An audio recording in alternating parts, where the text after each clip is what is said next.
No, this is incredible. Like, this is seriously incredible. There's no place like this in the world.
Of Discus at Throwtown, Ramona, and the World Invitational Throws Discus Competition. We have had an incredible day so far, an incredible weekend of throws. We had some lightning and rain that has changed our schedule, and so tomorrow's Discus of men's A and B are going to be here today, Saturday, and we already saw some of these men throw Thursday some incredible distances.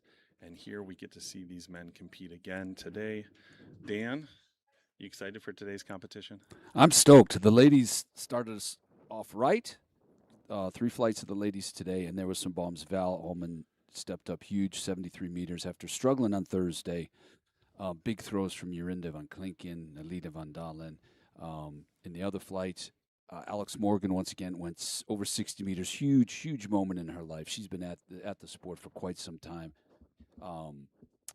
We had Rachel Dinkoff, big progress on her comeback from triple Achilles surgery, which is weird because I thought we only had 2 Achilleses, but they set it up great for us. The weather is perfect. It's a lot like last year's world record day when Mikolas threw 75 meters. In this flight, we've got an Olympic champion. You can see him right there. We've got a world champion. We've got Olympic, and there's the world champion. On cue, we've got Olympic and world medalists, European medalists. We've got the best of the best are here in great conditions. So we are going to see some bombs. And I just want to take a minute to thank Throws Pro for sponsoring this event and making this all possible. It makes a huge difference in the sport. This event provides a lot of encouragement and financial sustenance to the athletes in this sport: shot put, discus, javelin, and hammer. Throws Pro is the place you want to go for throwing equipment. They sell gill, Polanic, Nordic, wall shot, Dominator, Nishi, Porta Circle, you name it, you can get it. Scott Kapos is the guy. He knows everything about the throws. So go to Throws Pro for your throwing equipment needs. And again, thank you, Scott Kapos and Throws Pro, for making this possible. And obviously, Throws University has a great deal to do with the broadcast today. So you are watching this on USATF TV and simulcast on Throws University's YouTube channel. Thanks to the folks at Throws University, Dane Miller, Jason Coons, and the entire crew at Throws University. If you're looking to improve your throws, go to Throws University. Online throws programming for throwers and coaches. You can get books and courses. Check out the cues and correction book and their throws assessment. Go to throwsuniversity.com and keep watching on Throws University's YouTube channel. And thank you to USATF TV as well. Also, Fiber Sport. If you're looking for a discus, you can get it from Throws Pro, obviously, but Fiber Sport discs. A lot of these guys and girls are throwing Fiber Sport discs today. Reggie Jagers, we weren't sure if he was going to be throwing in this group. A lefty in a right-handed wind, but Reggie threw 69 feet, or 69 meters, sorry. 69 feet would be an unfortunate distance. That would not be so good if he was trying to throw far, but he threw 69 meters on Thursday. And so good to see him testing his wares against these right-handed throwers in the wind today. But a great throw for him for Thursday. Reggie, the unofficial left-handed world record holder, and he came close to that the other day. So, we'll see. We'll see. I know that it's a little bit of a stretch for him to throw in this particular wind. Although I will say, when he was U.S. champion in 2018 in Des Moines, a strong wind came in during that final, and he threw well. I want to say Mason Finley threw well, and I think Sam Mattis. There were some guys who threw righty and lefty who threw really well. So maybe Reggie can manage it. But it is a beautiful day. I talked about this earlier on one of the other live feeds, but Sam Mattis here warming up. Sam Mattis did a very kind gesture for all of us who have long been frustrated about the dualness of the American record. And so I'm just going to talk about that briefly. You think that's all right if I double up on that? Please do. So Ben Plunknet held the American record for getting close to here over 40 years. In 1981, he threw 72.34 over in Europe, and that was recognized as the American record, quote unquote, by World Athletics, but it was never recognized by USA Track and Field. The American record that was recognized by USA Track and Field, also held by Ben Plunknet, 71.32, which Sam threw just short of last year. And Sam went ahead and just made sure that there was a no doubt. Sam threw 72.45 on Thursday to take care of both of those records. So 72.45 is the new American and North American record by Sam Mattis. Couldn't be a nicer guy to hold that record. And so congratulations to Sam on that American record. I got to tell you, Coach, it was not easy to get into this flight in this competition, huh? We got Lawrence Okoye, the British record holder, and a bronze medalist from the Europeans in 22. And again, we've seen already walking in and out of this warm-up ring, Roger Stone, Olympic champion, Christian Shea, world champion, Alex Rose, world championship medalist. You got to have a heck of a resume to be in this flight. No doubt about it. And I want to reiterate, I mentioned earlier, if you were listening in the day, that if Roger, stepping in the ring right here, if he throws well, it is owing to my wife, who was watching the competition with us on Thursday and thought that Roger was kind of grumpy during that competition. She saw him today earlier at the facility and said, Roger, if you want to throw farther today, stop being grumpy. So if we see a happy Roger dropping bombs, my wife, kudos to my wife. All right. Well, we'll be watching for that. We'll see if he's smiling. Well, she's out there too, so if he's not smiling, she's probably she'll intervene. She'll do her magic. Hold him accountable. Yep. Smile, damn you. So running through this field, Christian Che also was not very happy, even though he PR'd on Thursday. No. Christian went 72-61. Sorry, don't lead 61-72. That would be a bad reversal. 72-61 on Thursday, and that 72-61 was his fifth competition over 72 meters, and he's had three 72-meter competitions that were not in a windy Ramona competition situations. He's very proud of those stadium 72-meter throws, but he was looking for much more, and so he kind of walked away from Thursday's competition a little bit frustrated. So we'll see what he can do. Matty Denny, obviously, multiple competitions now over 74 meters. Roger 70-66, improving his PB of 70-17, which he said here last year. Even though he was grumpy. Yeah. Lawrence Okoye 70-76. Sam, we talked about his 72-45. Stephen Richter really stole the day a little bit on Thursday. Oh, my. Stephen Richter from Germany just put together an incredible series. Multiple throws over 70 meters, 72-73. And then 74 meters, and out over 70 meters multiple times, all for the first time, because he came in Thursday with a PB of 69-61. Insane. And he and his German teammate Marius Kargus, flew in the night before, Wednesday night. There's a couple of different philosophies about dealing with jet lag, Coach, and one is you come bombing in, and you get the competition in before the jet lag hits. I remember covering a Diamond League meet, around 2010 or 20 teens, where Robert Harding did that. He flew in the night before, got up through 68 meters, got back on a jet, and went back home to Germany. So they did that. And I guess when you're young, you can do these kind of things. I know from experience, when I fly to Europe, I basically cannot get off the couch for a couple of days, but I guess that's the difference between me and them. And then also, Stephen was telling us how he had strained up a pec, his right pec, a couple weeks ago, took a few days off, and that in the competition, he was there. Here he comes getting in the ring now. In the competition, he was careful to not overthrow, right? To kind of let the throw play out and not to restrain his pec, and goodness, look what happened. Just before Steven stepping out of the ring was Alex Rose, who really kicked this whole thing off 4 years ago. Alex had a huge throw that he fouled, and we talked to him afterwards, and so he's hoping to find that throw that he missed out on having measured on Thursday. He's hoping to find that again. Alex, as you mentioned, he was an early adopter of this place, right? Like I remember when seeing on, probably on Instagram that it was open.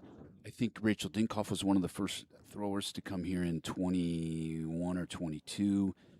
And it just seemed like, I don't know, maybe an odd idea to build this big throwing field in the boonies in Oklahoma.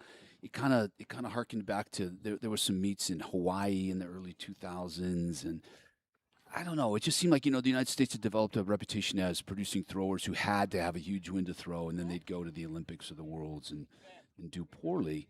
So I know I was, I was cynical when I first heard about the place. But then Alex Rose, who has a lot of credibility in the business, comes here, throws 70 meters for the first time. And I think that got people all over the world thinking about it, right? Yeah. And then it really took off in 2024.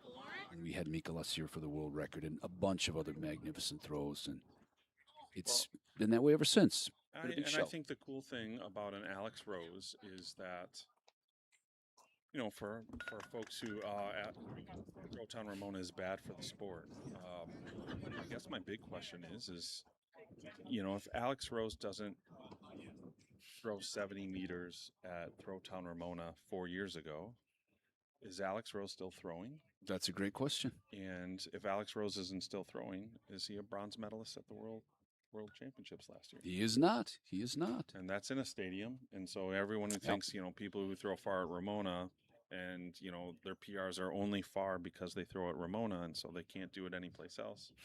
I think Alex Rose has something to say about that. And the World Championships is proof positive. Yeah, absolutely. And again, I think some of the prejudice against it goes back to those old days. And I was a believer as well that it just seemed like American throwers kind of copped out by finding the biggest wins in Hawaii or California through 67 or something, and then went to a world championships and through 59 or 60, right? Never were a threat to medal. But those days are over because these guys you're seeing coming on your screen here, one after another. There's a lot of championship medals here, including, as we mentioned, Alex. Roger Stoney came here and threw PB in 24, then went out and won the Olympics. I think there are naysayers that will say there are people that can't get here, and so they don't have that advantage, and there is truth to that. There are people that say the big marks here will inflate what the world standard is, or or other standards to qualify for world championships and Olympic standards, and there is truth to that. And so there are some challenges that a facility like this will create, but the spirit of what Don Milliken did here, the guys from Oklahoma, he loves the throws and wanted to create an opportunity for pros to have a place to compete, is the truest, most from his true heart could be. Yes. And it has turned into something because his heart was in a really beautiful place. And so you cannot take that away from Don Milliken and the way it has grown, probably faster than anyone could have perceived, and certainly is bigger than I'm sure Don could have ever guessed. Yeah, it's great for the sport, and it's kind of condescending to say that these athletes come here and they throw these huge throws, and then they think they're like if their PB is 66 and they throw 70, that they walk out of here thinking I'm a 70-meter thrower every week. They know, right? They're not dumb. They know the conditions, but you mentioned the World Championships and Olympic standards. It's been 67.50 for several years, right? If you don't get that standard, it's hard to make a team. It's hard to get, even if we have the Olympic trials in the United States, but in countries where there's a federation, the federation is not likely to add you to the team if you don't have the standard, right? There's been guys like Nick Percy. He's been in the Olympics because of throws he's made at Ramona. Mika Sozin, a fantastic young thrower for Germany. He made the World Championships in the Olympics, and he's earned those through great. Made the World Championship final last year, but he got in that Olympics and got that international experience because he came here and threw 68.90, and it gave him a leg up in being named to the German team. So it's been a great venue for throwers to advance their careers, keep their careers going, pick up some money, some much needed money, and just really enjoy this environment. I've talked about this on the Throw Big Throw Far podcast. From an American standpoint, there have been years where you go into the U.S. national meet where some men have the standard and some men don't. Mm-hmm. And then in an odd year, you'll have the first place thrower or the seventh place thrower, be the men who end up going to the Olympics because they have the standard, and then Right. the second place and third place throwers don't have the standard, and then they don't go to the Olympics. Now, since there have been world championship points, that has changed a little bit. Yes. But there's also been years where you leave the world championship finish, or the U.S. national meet finishes, and you don't know who's going to the world championship. And that's not good for the sport. Because there's a qualifying period after that, and world championship points can change. Just odd. So Yeah. I think this gives people a chance. A bunch of throwers have the standard, and then at the U.S. national meet, it's just about competing that day, and then the best man on that day. Absolutely. It's provided great service to the sport. Plus, there's cows in the adjoining field. There's a couple of dogs wandering around. There's a turtle wandering around today.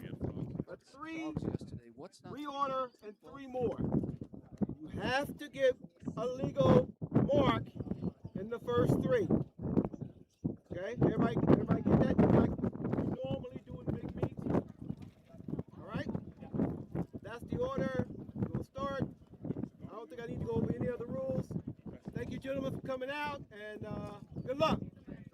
For sure, boys. Christian is up. Oh, hold on.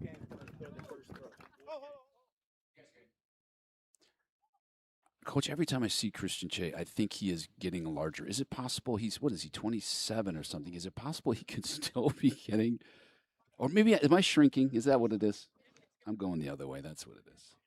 He is a giant human being. You would, and he, when he was coming up, 20, 21 years old, it seemed like his destiny was the world record. So we'll see if he can meet that destiny today.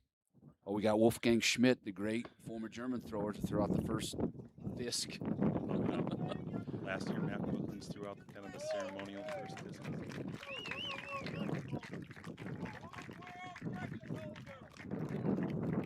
76 Olympic silver medalist, famous friend of Mac Wilkins. They crossed the divide of the Iron Curtain to become really good friends. Cost He's going full, baby. Wolfgang dearly. Spent a couple years in prison in East Germany for defying the authorities. All right. Oh, yeah. There we That go. was a good fake out. I thought he was going to take a full. You want to warm up with a walkthrough. He's just being, dutiful.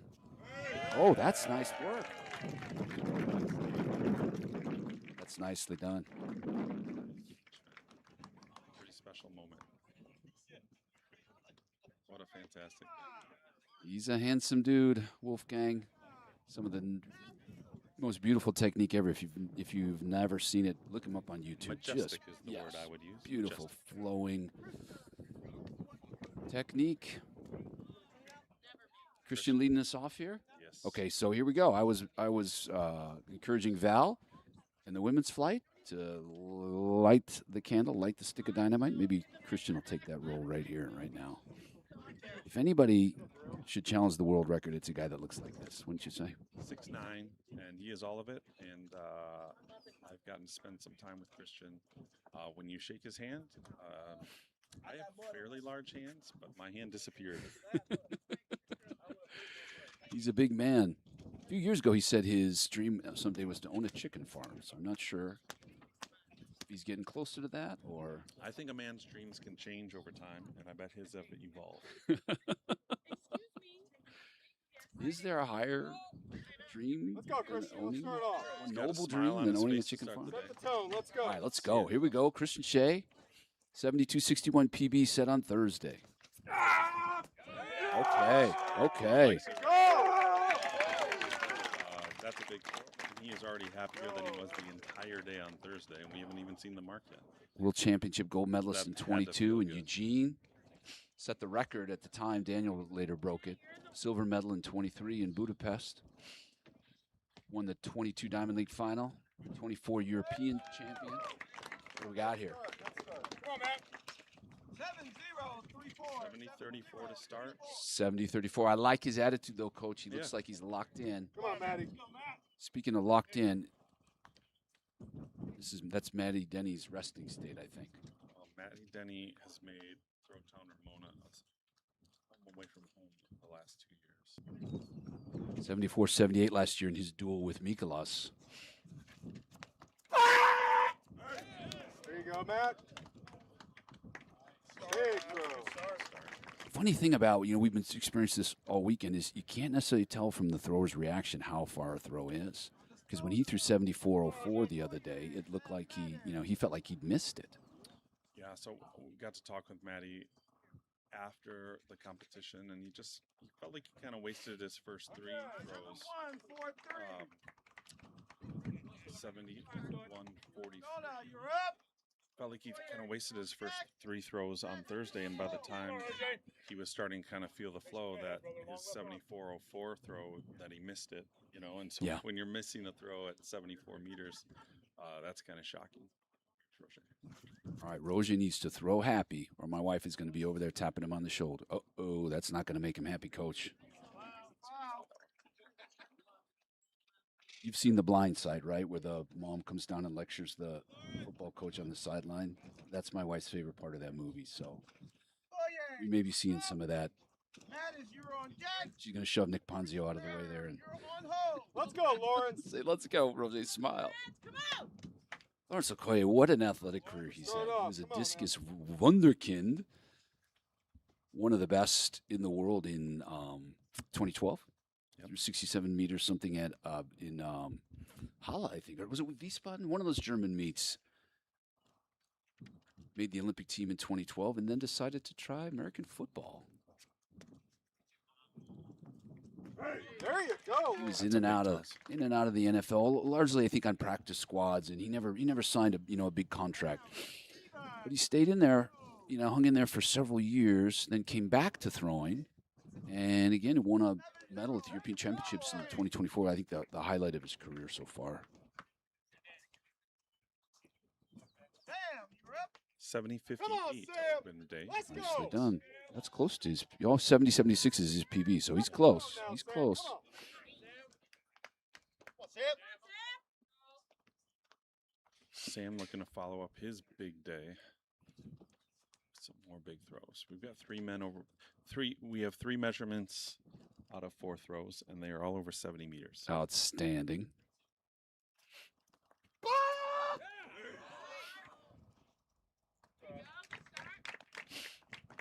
That'll be short of 70 meters, I think. But Sam was the NCAA champ in 2015, going for Penn. Penn. What's their mascot? The Penn smart Smarty kids. guys. I don't know. That's a good question. I think that's it. No, I think we got it. The color are blue and red. But I don't know Blue what the and mascot red wearing smart people. All right, he missed that one. Steven's up next. How do you follow up on that huge day the other day, Coach? Steven was so locked in. Oh my His gosh! technique looked so good. There you go. That was huge. Did he So find another one? Steven just picking up right where he left off. His technique just looks so comfortable. He is locked in. He was a fine shot putter and discus thrower as a junior. Only a couple of years ago. He's young, Coach. He is 23 23. years old. Yep. There you go. Good I think start. I'm on top of the pile. He's part of a 69.75, so just short of 70 meters. Good start. He's part of a really There's nice young Marius. group of German throwers. He and Mika Sosna, same age. Marius, I think, is that same age. They got some young guys coming up. Alex Rose.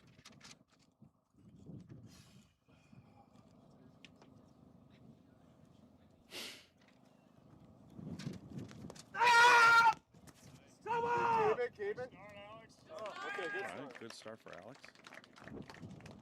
Now, I've heard some people say that you want to throw high in the wind, but Alex has said that he has thrown well here because he throws a flat, tight, He spinning He discus. really drives the discus Yeah.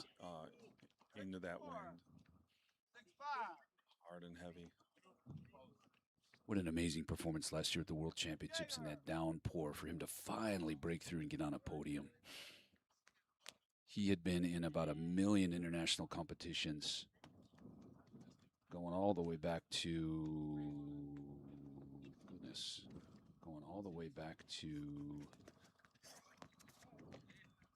Come back in. Moscow. I came back into in the 11. sector, but I think I heard a foul. So maybe- Second attempt. that's a foul. Could Alex Rose be that old that he was in Moscow 2011? I have that in my notes here. It's possible. Alex is 35. Yeah. So he's been in a bunch of international competitions to have him finally break through last year in Tokyo. A beautiful moment. Here's the big man. Christian building on 70-34. Oh, that looked early. Yeah, looked real early. Opened early. All right, who's going to Maddie get us? 71-34 or 43 in round 1. Who's going to get us going here, Coach? Is it going to be Maddie Denny?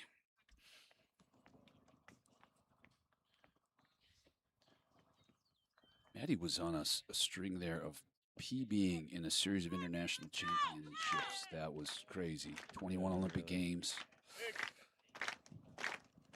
I think the 23 Worlds, 25 Worlds. Maybe the 25 Worlds. He did half a dozen almost. There we go. That's All right. deep. All right. Deep, deep. Anyway, the point being, he's a big meat thrower. He loves to come here and bomb it in the wind, but he can really bring it in a stadium when it's time.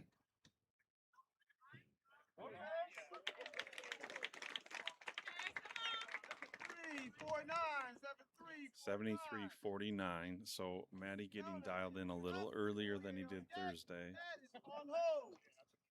Maddie, a new father, and his wife giving birth to a new son, 4-month-old Roman, back at home in Australia.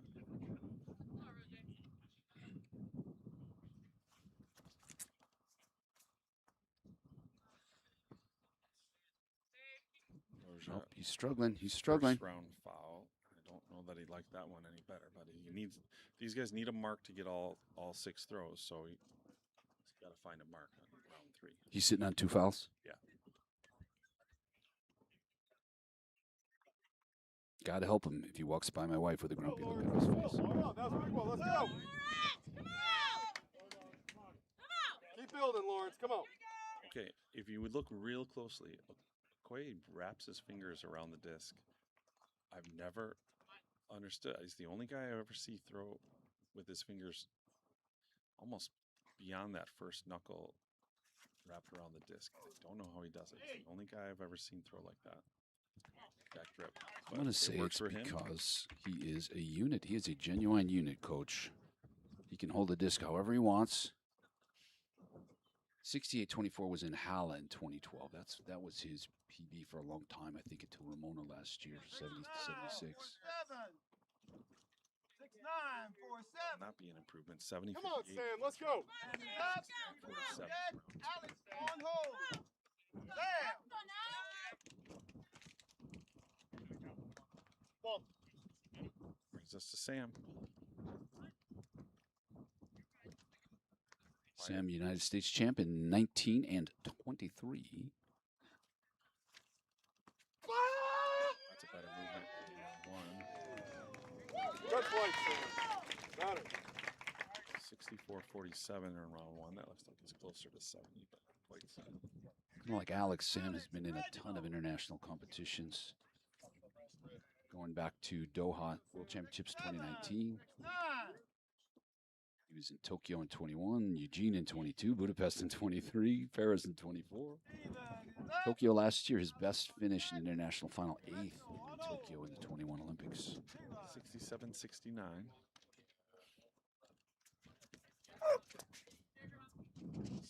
like that one. Made it into the Diamond League final in Eugene. Come on, Alex. Let's go. Your day. Let's go. I don't know. You think Steven might be a little gassed emotionally, mentally? I talked to Marius and he said, they got in just before Thursday, and so competing Thursday, they didn't feel the jet lag, but Marius said he felt the jet lag today. So I'm guessing Steven might be riding in the same boat. Yeah. But he got his money's worth, huh? Yeah, that's a better throw. Alex trying to build off a 64-65, and that looks like it might have.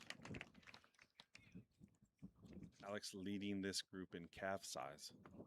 Yeah, impressive calves. And we were just discussing that with him a few minutes ago. That's probably what got him through in the rain in Tokyo in the men's discus final last year. He and Daniel, the guy with the 4 biggest calves. That's an unfair advantage. 68-17. They have the shoe rule. I wonder if they're going to need to establish a calf rule.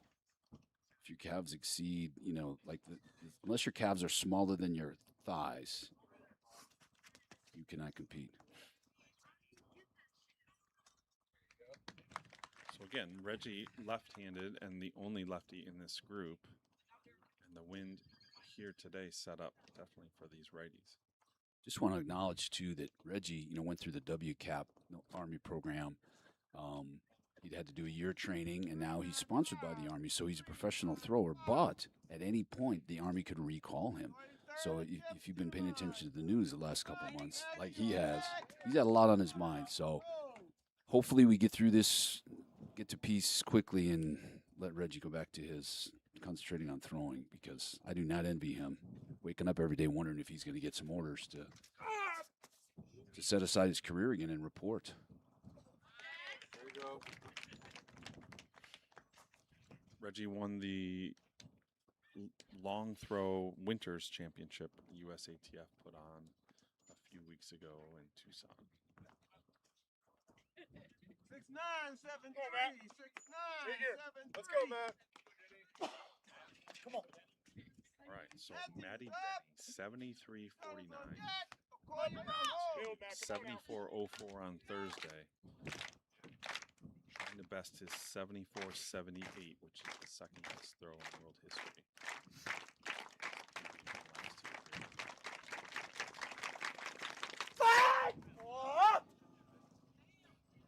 Foul. That's a big foul. We don't see Maddie foul many throws. No.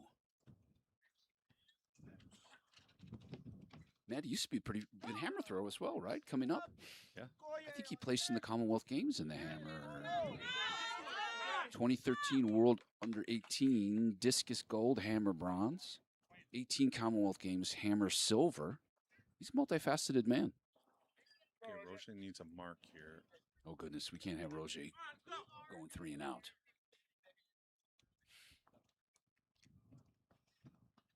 Come on, Roger, get big here. Come on.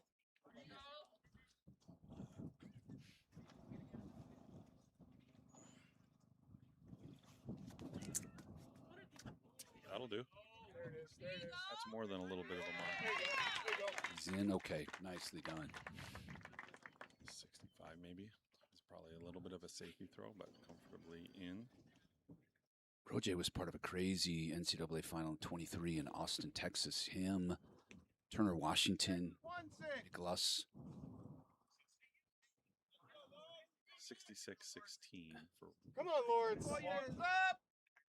That's the one where Turner won on his final throw. Yep. Took his shirt off, ran over to the stands, and challenged some hecklers to fight.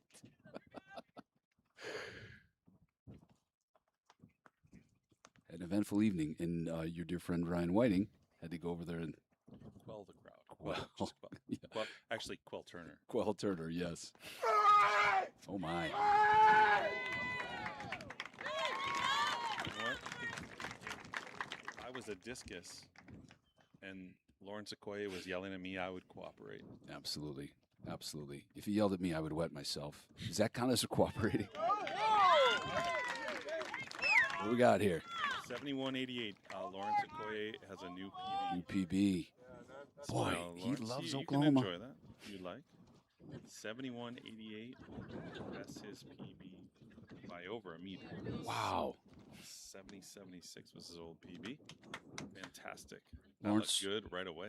formerly the yell. a Montreal Alouette defensive tackle, a Dallas Cowboy, Arizona Cardinal, San Francisco 49er, New York Jet, and Miami Dolphin. He got around, Coach.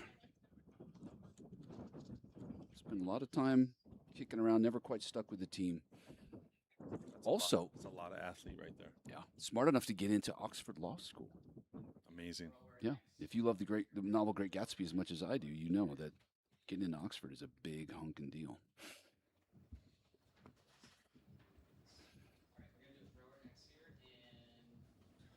Hey, my throwing friends, I want to go over Throw X with you today as you watch this great competition in Ramona. So we have several different areas for coaches and athletes, over 20 hours of videos from some of the top coaches in the world, including myself, Scott Kapos, Joe Frontier from the Throw Big, Throw Far podcast, Ryan Whiting, world champion thrower, as well as coach of athletes that have won medals in the Olympics and world championships. So there's several of us involved in this project. Plus, we have some of the best throwers in the Sam Mattis, we'll go back to that Thrower X commercial. Sam Mattis here with his round 3 throws. We got 4 more throws in round 3, and then we will reorder here momentarily.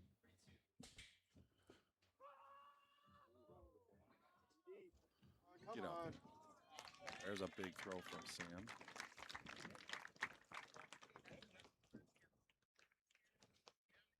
Sam's best today is 67.69, and that's going to be quite a bit better than that. I don't know if it's to his 72.45 New American Standard.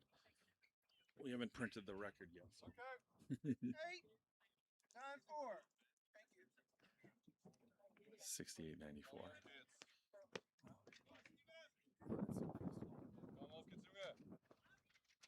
Steven is up. Alex on deck. All right, here's Steven trying to shake off the jet lag.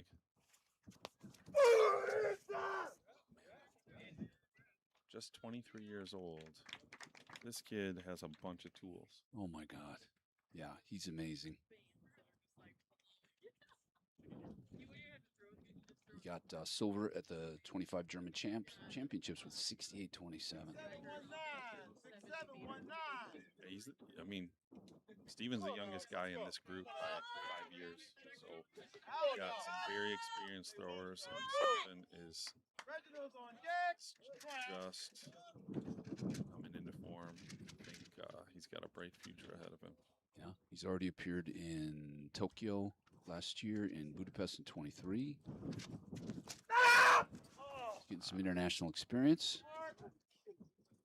Not quite as much as Alex Rose, whose international experience goes back to 2011.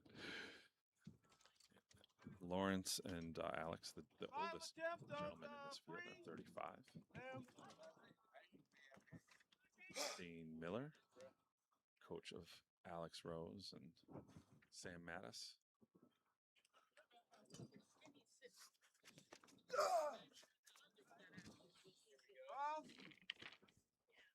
Got called a foul in the ring.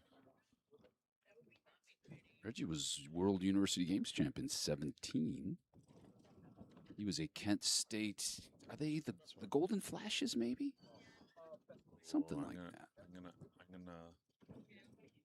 I'm gonna plead the fifth. I think he Well, was I a don't need to former plead the Kent fifth. State Golden Flash. That sounds right, doesn't it? Yeah.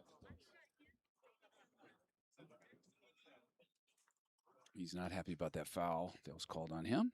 I don't know that they have video review here, though, like they do in the World Championships and Olympics and the Diamond League, I believe.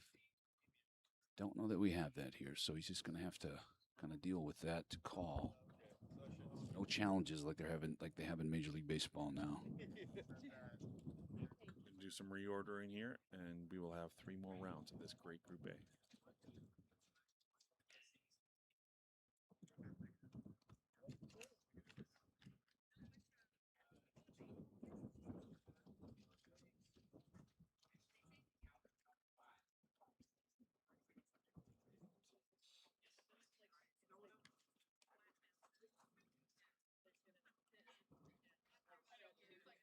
Leading for 3 rounds, 73-49. What's gone right for you so far? What needs to go right in the last 3 to get a plaque over there? I think I'm doing all the right things. I'm attacking it really well. I'm just not really attacking the lift in the disc, trying to get it to fly the right way. I don't think I'm very far away from it, and the intent's right today. So, yeah, I think that I can do it, and it's there. It's just got to fly it properly. And I think this is a weird comp for me. I really you can't really hold your breath in these comps because any one of these boys can ping a long throw. So I'm less worried about winning or losing and more worried about do I get the mark that I've been looking for a while. So 3 more and we'll know by the end of it. So yeah, let's see if we can get it. Definitely. Best of luck in those last 3, Matty. Reginald, Stoner, Alex Rose, Sam Mattis, Stephen Richter, Christian Check, Lawrence Okoye, Matthew Denny. That's the throwing order. I will call that again. Maggie Ewan. She was meant to be here throwing the shot. She was going to bring her dog. She's having a little trouble with her foot. She injured one of her feet, just out jogging or something. Matthew Denny. She's dinged up. She is, and she's part of your Thrower X group right now, yes? Well, she's helping out. She's doing some video analysis for folks, and if you need a video analysis and you want it from one of the best in the world, you can go to Throws Pro and click on video analysis, and you could get it from the one and only Maggie Ewan. And if you want to know how Maggie throws far, you go to mcthrows.com or you go to ThrowerX and have first-hand insight from Maggie Ewan herself, right? Yeah, she's been doing a monthly piece for McThrows, kind of taking us through her throw frame by frame, and she has a great feel for kind of breaking it down. So I highly recommend you read her pieces on McThrows and look her up on Thrower X because There's she's a better really throw good. from Reggie. No need to protest that throw. That was big. So round 4 here beginning. Go bottom to the top. Reggie looking to build on a 63-95 kind of throw. 6402 is a little bit better. Come on, Jay. Again, this wind is set up for Alex on deck. righties, not lefties. So brave of Reggie to throw his name in this hat. Come on now.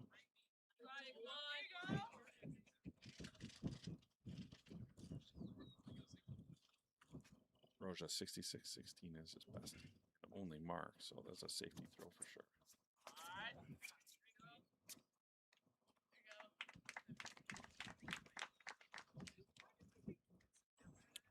Roger trains with Ryan Krauser outside of Nashville now. Before at the University of Arkansas. That's kind of a powerhouse duo, wouldn't you say, Coach? It is. Pete Otterdale down there. Come on, Alex. And Nick Ponzio down there in that training time to time. Don't know if Nick or Peyton are there full time right now. That is a training group. I'll tell you.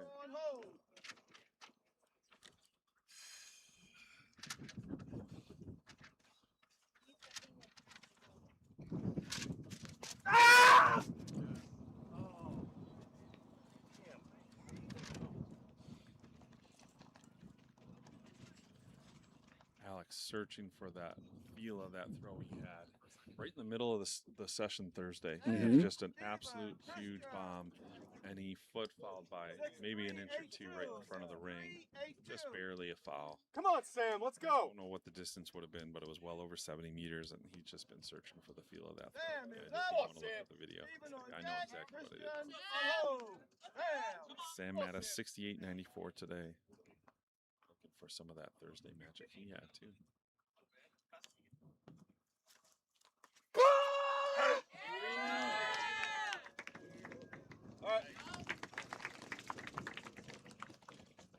It's another guy trying to recover from a very emotional competition on Thursday.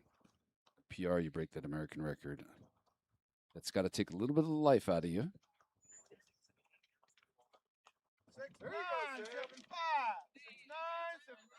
69.75. It's an improvement. Not too shabby.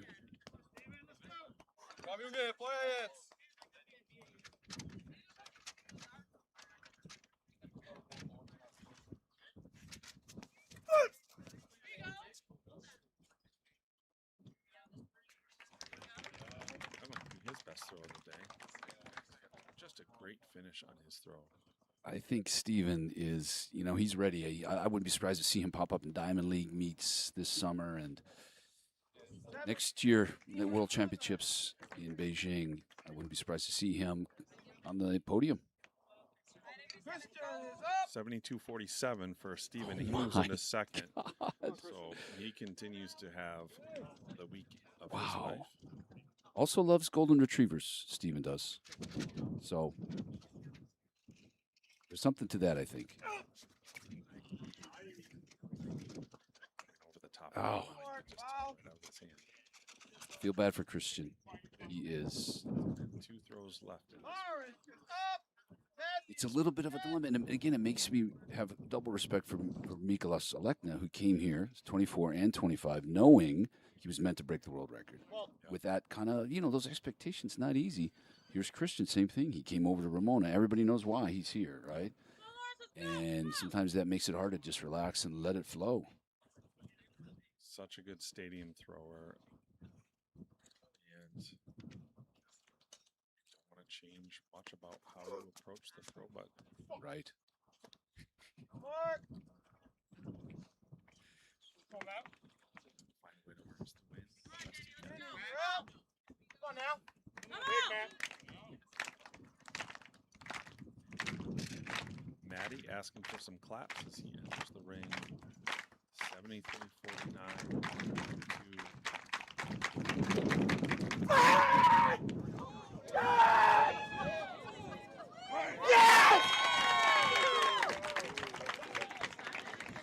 Okay, that's a big one. If he's happy, that's got to be a big throw.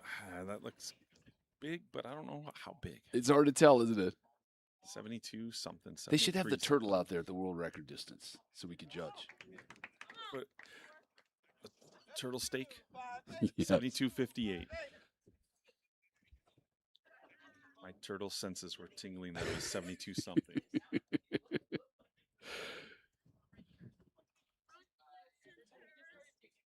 So far, starting to build a series where when Maddie's dialed in and he starts to feel it, he's got 2 throws to kind of just dial it in. And like we said, Maddie said, the 7404 was, he missed it.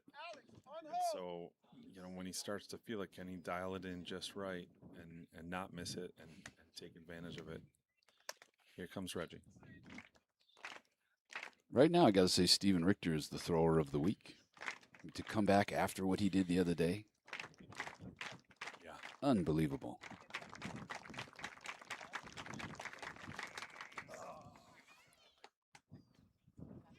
Give a big shout out to Mikolas Alekna, who's obviously nursing a pec tear, and we hope for I don't want to say speedy recovery because I don't want him to come back sooner than he needs to, but a full recovery. Full recovery, sure, yes. We're going to see that young man come back and be the same or better than he was before.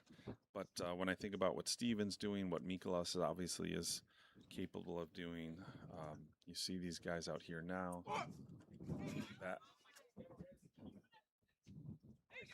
This sport is in real good shape. The future of the sport is rosy, Coach. You got veterans doing things that are extra special. Daniel Stahl, Maddie, and then you got this younger group of throwers. Roger's only 27. What's possible for him in the next? Let's go, Alex. Come on now. Years? Yeah, and he's going to be amply funded by switching his allegiance to the country of Turkey.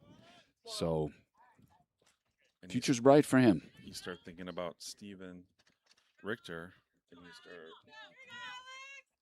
Mikolas is the same age as Steven. Crazy. All right, Alex.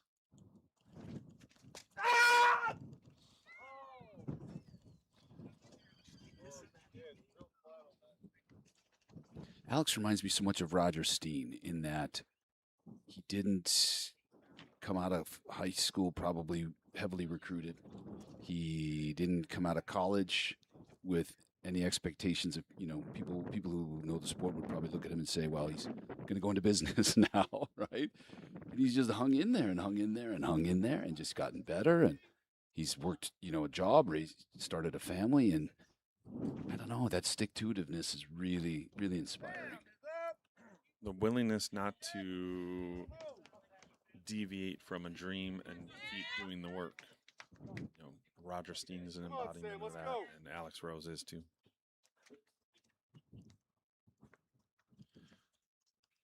Let's go, Sam Mattis. Have a day.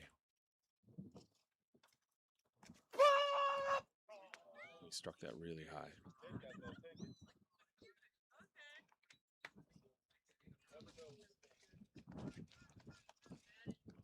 $69.75 last round was his best throw of the day. See if we can build on that. I'm not sure where that landed. Another aspect of the success that Roger Steen has grown into and Alex Rose is that they had to overcome the natural male proclivity to do stupid things in training and overtrain and try to rush the process, right? Like if you're Roger Steen and you come out of college and you're an 18-some meter guy and there's Krauser out there throwing 22 every. Good save. I think he put his hand down. Yeah, that's a foul. Okay. That was a big throw, though. But you've got to discipline yourself to play the long game, right? You're not going to go from 1850 to 22 in 1, 2, 3, or 4 years. So you got to be smart. You got to stay healthy, and you got to just keep after it. And both those guys have set an amazing example of that. Come on, Christian.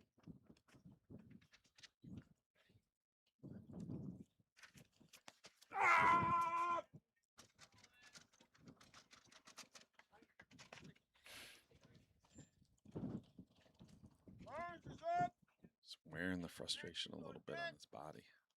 Can he kind of set that aside? He's got one throw left. Find a way to strike one that he's real proud of. He's capable. He had an absolute huge bomb of a warm-up throw on Thursday. He did. 67.05.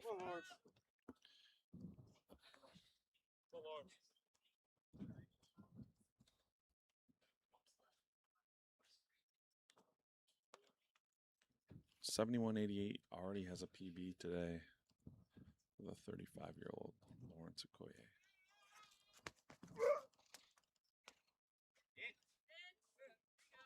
Did I make it back in? Oh, I guess so. What does it say about the NFL that that guy couldn't stick with the team? You know, I am not a football guy. I'm not a football coach, player. Back in the day, I was. So I don't know, but I've seen some incredibly good high school football track athlete hybrids that didn't make it in the NFL that I thought, if that guy can't make it, how good are these athletes in the NFL? Right. Roger also tried it. Got into a training camp one spring. I don't know if he made it 2 summers in a row, but eventually didn't stick and gave it up. You could hear how Maddie feels about that one. And you can see it.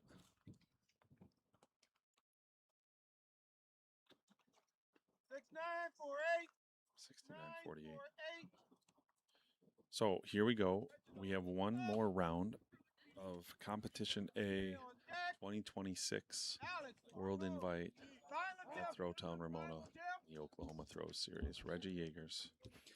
Hey, once again, I want to do a shout out for Throws Pro for being a main sponsor of this event, making this possible, changing the lives and the career trajectories of some of these athletes. So if you're ever in the need for throws equipment or even the occasional high jump pit, call Scott Capos at Throws Pro. There's a good throw from Reggie. And I want to give a big shout out to Don Milliken and Caleb Seal, whose vision and tireless effort put together this facility and this event, and it has grown and grown and grown, and providing this opportunity for all these throwers and for us. Thanks to Throws University and USATF TV. And Andrew Saylor and the entire crew here for putting this production together. Tomorrow we have one more flight of men's discus today. We'll have 2 flights tomorrow, and also a possible extra shot put competition is brewing, Coach. It's the word on the street. Word. Come on, Alex, let's go. So we just have to get to communicate with folks via the World Wide Web as we know the specifics. Let's go. Rose fans, if you're Instagram people, stay tuned to Throwtown Ramona and all the other people who post things about the throws, and you will see all the updates on schedule changes. Let's go, Alex Rose. It's really flat. Not bad. I think Alex is going to finish his day at 68.17 today, which is going to bring us to Sam Mattis at 69.75. 64 even for Alex. Stevens on deck, Christian on hose. Final attempts, gentlemen, final attempts. So competition B is going to follow this. We're going to start that at 6 p.m. tonight. So you can make sure you can tune into that on Throws University YouTube and USATF TV. Tomorrow afternoon, men's competition C and D.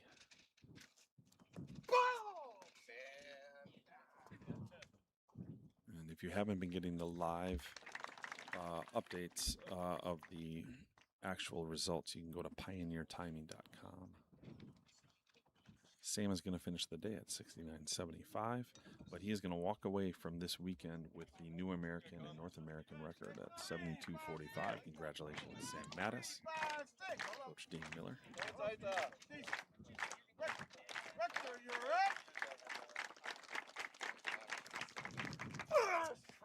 That won't. That dog will not hunt. I know what that translates to. Was that in German? 72.47 for Steven Richter to go along with incredible, an incredible series Thursday. That man has a bright future and a lot to be proud of today. Holy cow. 74 even makes him one of the best throwers in world history. Come on, Christian.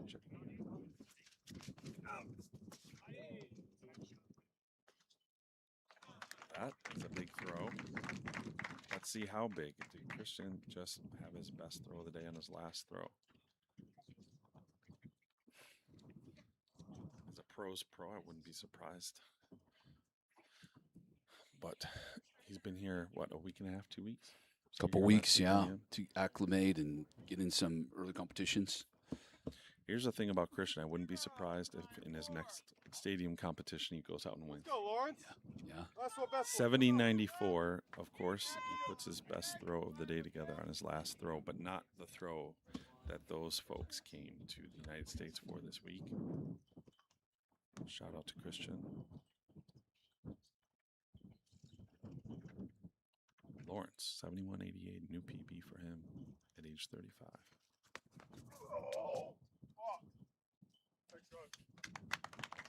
That is British for Darn I it. didn't like it.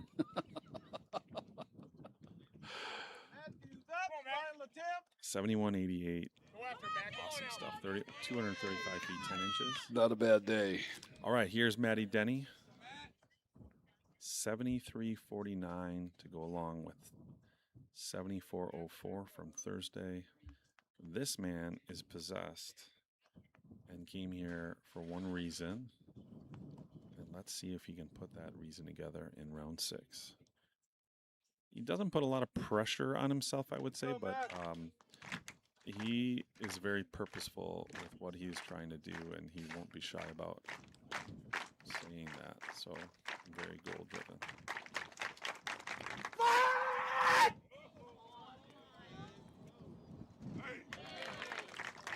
That's big. With a bow. That right foul line has been the best spot the last couple of years, so maybe you got some extra distance down there. With that right to left wind. Satisfied or unsatisfied? Only the world record would be satisfying. But I will say this: we 73-58. Just about the only man on the planet who could throw 73-58 and walk away a little bit disappointed. But you know what? At some point today, he's going to FaceTime with his son Roman and his wife back in Australia, and it will remind him that he has a different purpose than he did a year ago. Indeed. And indeed. it'll put him in, remind him of a new perspective that he has on life. So, as hard as that is. And it's great to have him at Ramona this year and last year. It's always great to see him. He's just a classy dude, typical Australian, just happy and polite and aggressive on the field of combat, and then a true gentleman off. Thanks again to Throws Pro for bringing this to us. It's been a great weekend. More to come. Another flight tonight, or in a few minutes.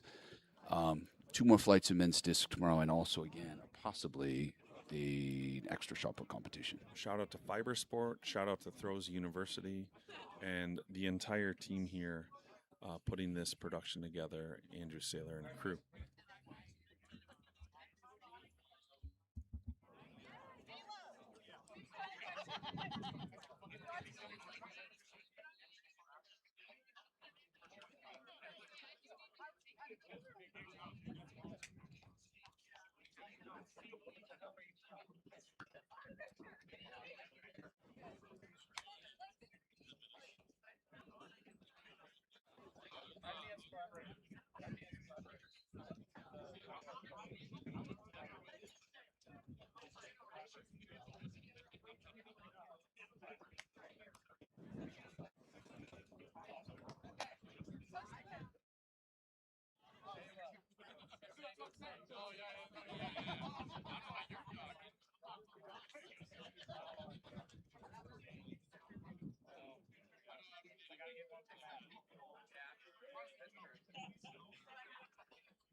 Dude, yeah, we needed a team. But we need to get a picture.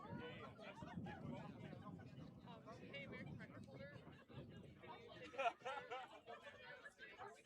What's the best place? Can we do that? Oh, yeah. It's the Samoa thing. Hell yeah. Yo, that's sick. That's so sick. That's a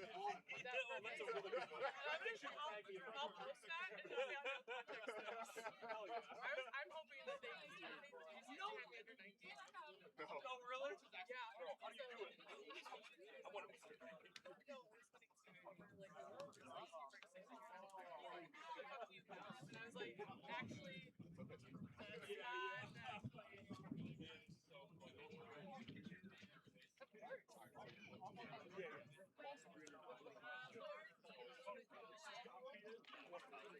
Yo, what? All right, so who cares? No, I got to wait for money. I did today. Ready?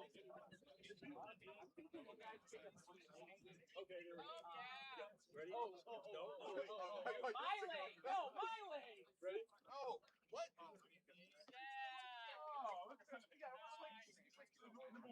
You got us all, Gabby. That was a picture. You're like, Don't go.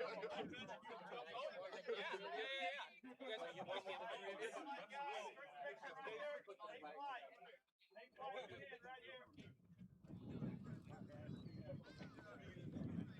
Oh, yeah. Me out? We'll rotate after this one. Whoa. Reggie, Steven.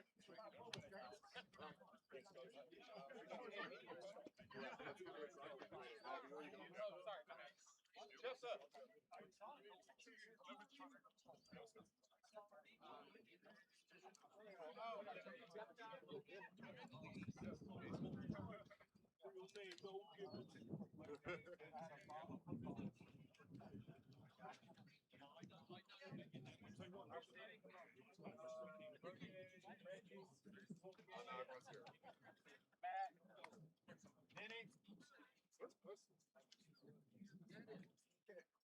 I'm not standing next to anyone over there. Yo, superstar Denny, come on.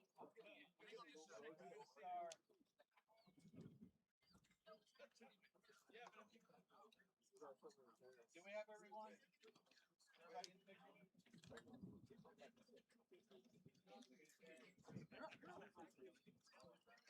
No, come in, go.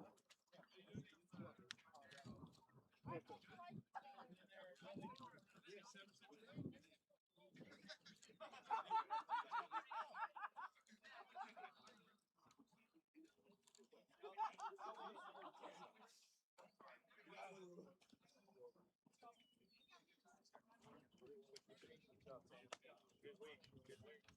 Alex. Appreciate it. That's awesome. Yeah. If they not get you, I'm trying to get a size. Didn't throw far enough.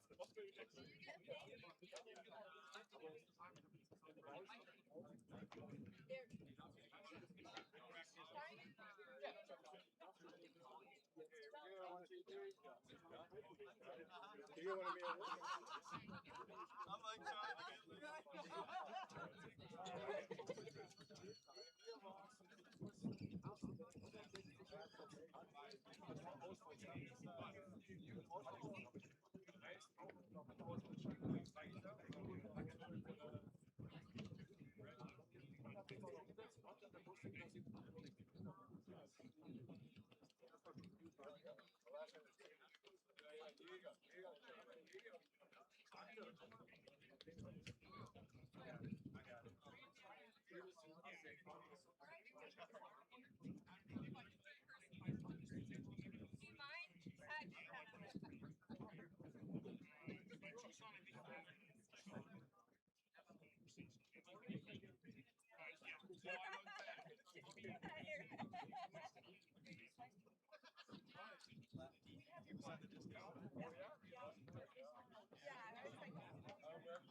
Well, I have a black car, but I ain't got no white mark. It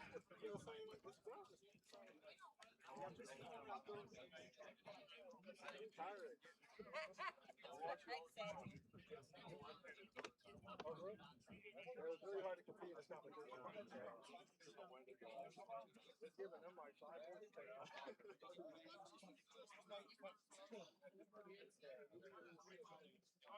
Feel better in stadium. So he'll feel better.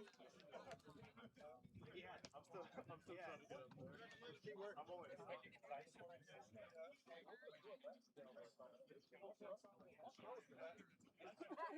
Okay, look, you give me a break. I'm ready to go right now.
We gotta change you out. I don't care. Anything's better than this.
Competition B, Mr. Men.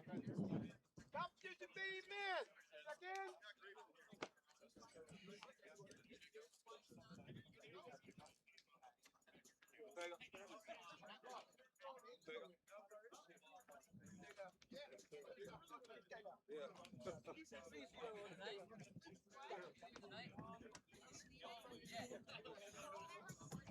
Papaturo.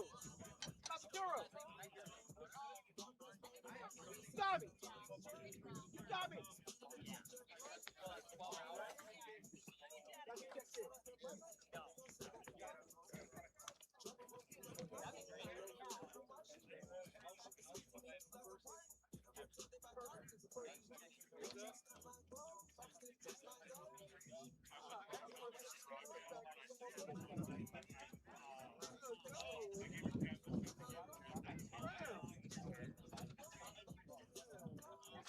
Mark Murray.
I can believe it. I don't know what it is. That's we're good to throw out. We're good to throw out. Right here.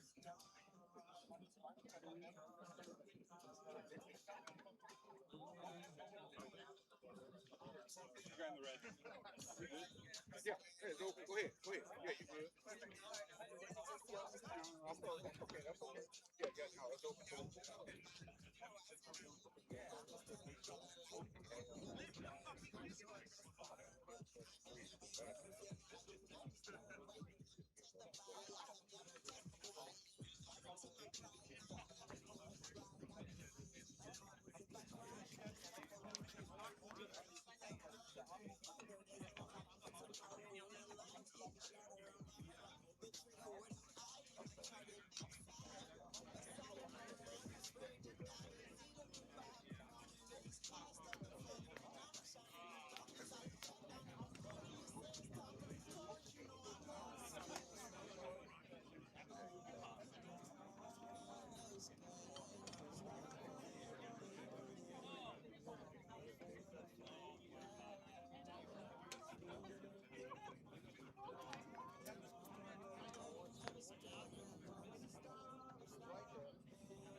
Good.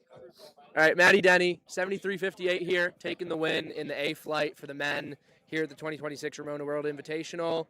Heck of a series. Really big mark to close out at 73.5, but I know it's not necessarily what you came here for. What are the emotions like right now? To be honest, I'm less emotional about this compared to last year. Obviously, breaking it and then Miklos taking he already had it. So that was a bit of a weird one. This one is kind of a bit. I really wanted to walk away and go, well, if I don't get it, I'm still okay. You still wake up in the morning. It's not that big of a deal. Obviously, you want to throw as far as possible, but yeah, I think today I threw extremely well and I felt great. I just don't think that we probably got the conditions that we did say on Thursday. I think maybe if we did, I would have thrown further, but coulda, shoulda, woulda. So it was fun though. It was nice to see everyone throwing fire and enjoying the comp. And obviously, I brought Louis, my videographer, out as well, just to kind of show what this place is about, more so than just the wins. And yeah, that's the other thing I've been loving here is just everyone that wants to throw fire can, and you get moments like Stephen and throwing 74 and the shock of that and the enjoyment of that for everyone to see the sport move forward. It takes the sting out of not throwing what you want, because you also, competitors are getting better. It makes the sport lift and it keeps you accountable. Because I remember when we threw that 74 on Thursday, I was like, hey, you got to step up here. So, obviously I just got him, but it was, you're in a comp now where it's anyone can throw whatever they want. It's competitive and everyone's accountable. So, disappointed, but season goes on. Yeah, I will say you and Louis have been killing the content game. Great stuff coming out. You mentioned the conditions, and everyone in the A flight threw better on Thursday than they did today. Was it really that big of a difference, you feel like? Yeah, I just think that the wind was maybe a little bit stronger, and I like to have 2 days between extremely hard throws, but I don't want to use that as an excuse. I walked up and I felt great today, and I just didn't get the number. So yeah, I think you could say conditions. You could maybe say it would have been nice to have an extra day, but at the end of the day, we didn't throw as far as maybe what we could have. But there's a lot that came out of this week, so I think you're nitpicking at the end of the day. Yeah. What are, I guess, some of those things you're happy about? You come out of this one, another 74 on the marker, a 73 mid. What are the things about the throw that you are happy about, even if the marks weren't necessarily exactly where you wanted? I feel like the throws in a really great place. Especially on Thursday, I really couldn't floor my technique personally, just on how I like to move through the circle. It was more intent that was making the difference between a long throw and a really long throw. So yeah, I'll take that into this season, and it's quite basic on what I need to do to achieve the really, really good throws. So just to continue to keep it basic, and obviously becoming a dad, life's become more simple as well. So you try not to overreach on making it too complex for yourself, because you can go down the rabbit hole, which a lot of people do, and I'm guilty of that as well. But I feel now I'm a bit more mature. I'm 30 this year, so you'd hope I'd learn from my lessons. And it just the throw feels in a great place. So First comp out of Australia since Roman was born. I don't know what time it is there. Is he up watching? Or? Yeah, Mia sent me a text this morning, and he woke her up early at I think it was 4 a.m. and he had a little nap again, and now we're up for 7 o'clock. So hopefully they're still watching. Maybe they've gone back for a nap. But hello Roman, hello Mia, hello Mum. So it's been really good. I mean, I enjoy. I don't enjoy traveling as much now. You try and get in and get out as much as you can, just because obviously you want to be home with them. But at the same time, it's he came to the his first competition in Melbourne at Murray Plant, which was really cool. And I think that it's made me a better athlete becoming a father. So I know Commonwealth is going to be the big target on your schedule this year. Got a little harder today with Lawrence going 71.88. I guess how are you kind of structuring training blocks, I guess, with not a traditional world championship at the end of the season? Yeah, I think it's a little bit weird. I mean, we learnt from last year. Last year, it took me 3 weeks to get over Ramona, because we did a proper peak, a full peak for it, and we have here as well. and yeah, I was cooked for 3 weeks. So I think like just knowing that going in, trying to keep myself a little bit more level with whatever happens in the focus of continuing good performances through the season. So I feel pretty good, and you know, I think I'll have a couple of days off when I get home. But yeah, we've got 3 weeks, and then we go to China for first Diamond League of the year, and which is also a Diamond League Plus, so it's 20K up for grabs, which you know we want to be ready for. And then yeah, I'll do 4 weeks in Europe, come back, then I'll go to Eugene, and then we'll go on to Barcelona from there for pre-camp for Com Games, and then I'll stay on for till Diamond League final. So it's it'll be a long year overseas, but fortunately, Mia and Roma are going to come with me to to Eugene and Barcelona and all that sort of stuff. So yeah, that makes it a little bit easier because you don't want to go away from home for too long, and then you come back and he looks like he's nearly 18. So so yeah, it'll be a busy year, but some new things to look forward to traveling. Awesome. Well, thanks for the time, Maddie, and congrats again on a good win today. Cheers, thank you.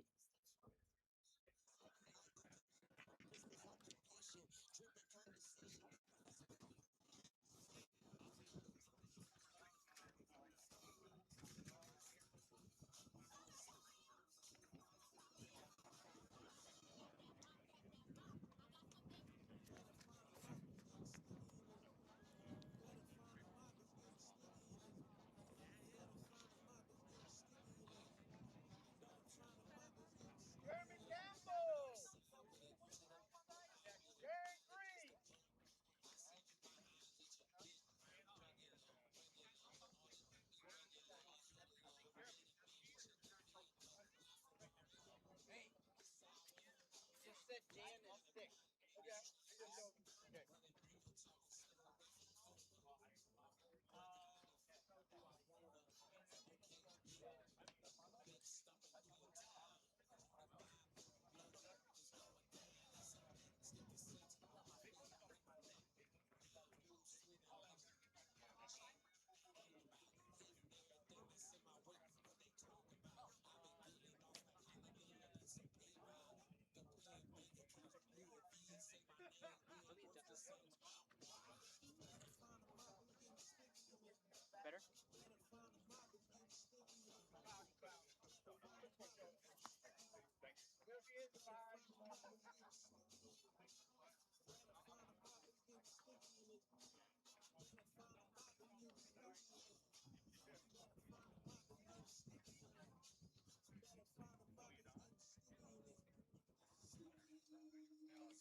I'm pulling on the last one. I'm pulling on the last one. Are you guys like you're not here tomorrow?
Keep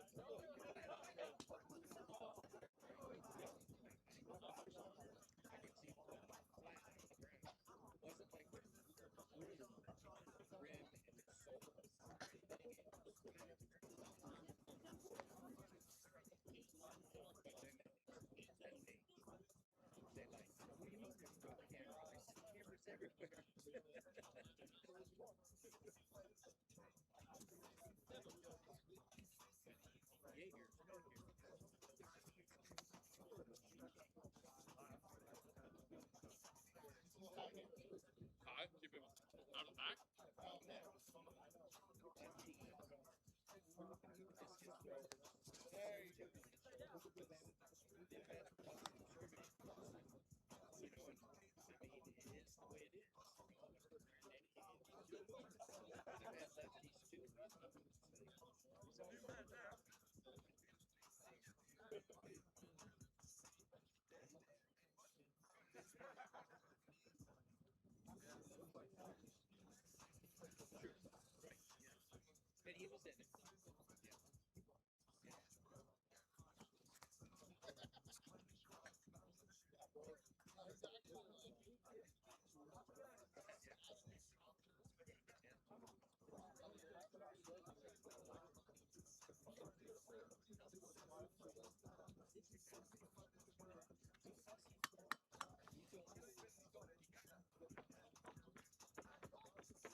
Yeah, go to bed. Once in a while, once in a great while, you have a good lefty and the wind's the other way.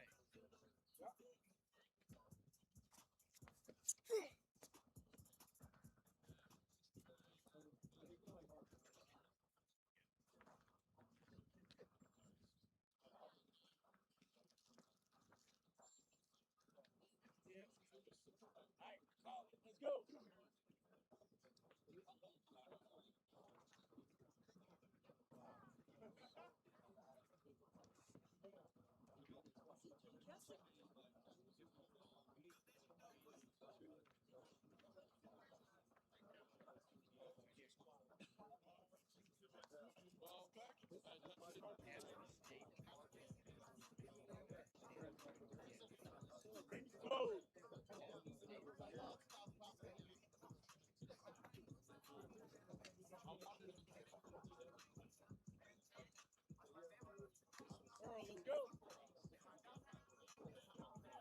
Tommy's up. Let's go now. Let's go. You got me. Marcus, on hold. Let's go.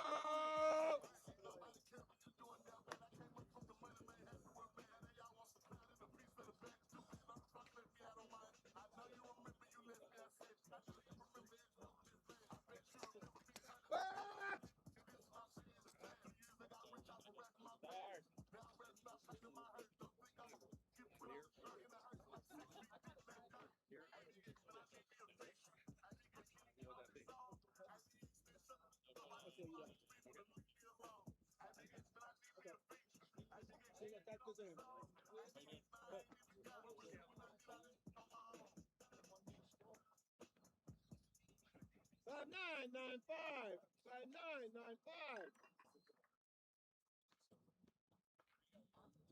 Almost done. Celeste is up. Marcus on deck. Mauricio on hold.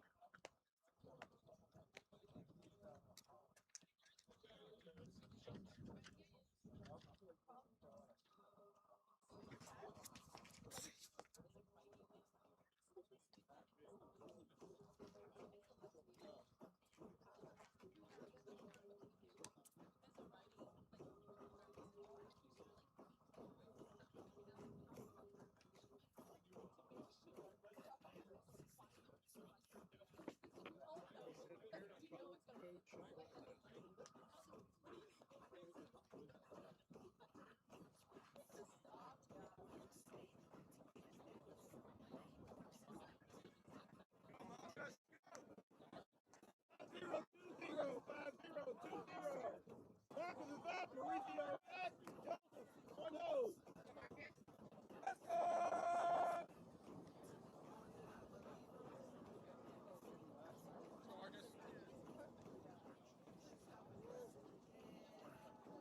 2-3 today.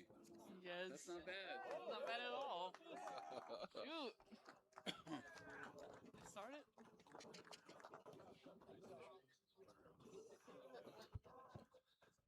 Hello, everybody, and welcome back to Throwtown Ramona. We got the last competition of the day. This is the B flight of the men's discus.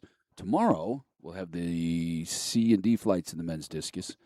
We were talking earlier about maybe an extra shot put comp, but that's not going to happen. So the final events will be right now.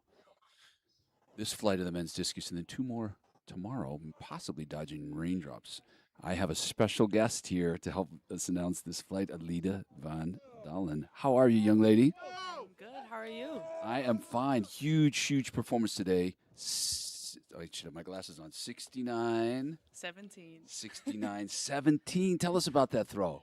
Oh, that throw felt so surreal. It was a throw that every thrower dreams of, where you just have everything coming together and you see that discus flying. I just screamed at it, hoping it would go further. We saw in that video. Hey, now tell me about your series today. 61-76, 60-20, and then 69-17. What was going on there? I had Thursday the same thing that I threw the first throw in my third throw. Like the first two, I was a little nervous and I was a little like over rotating and not using my leverage. And in the third one, I'm like, okay, I just need to figure it out. Just do what you gotta do, be relaxed, and just hit the discus. And then I just got everything together and I saw the discus fly again, like it was on Thursday, and it was just great. That's got to be a great feeling. You and your teammate, Yorinda, finished 1-2 on Thursday, and today 2-3. Pretty darn good. 70-99 for Yorinda, her first PB since 2021-ish, when she threw that monster throw in Arizona. Yeah. Val got it back together today, 73-10. So that's not a bad top three. That's not a bad meet at all. 73-10, 70-99, 69-17 for you. Then Sierra 67-25, Veronica 67-1. Not too shabby. What do you think of this guy turning to today's competition? This Texas Tanner fellow. He is the multi from the throwers. Like, it is actually insane that you can be ridiculously good in 3 outdoor events and plus the weight throw with the indoors.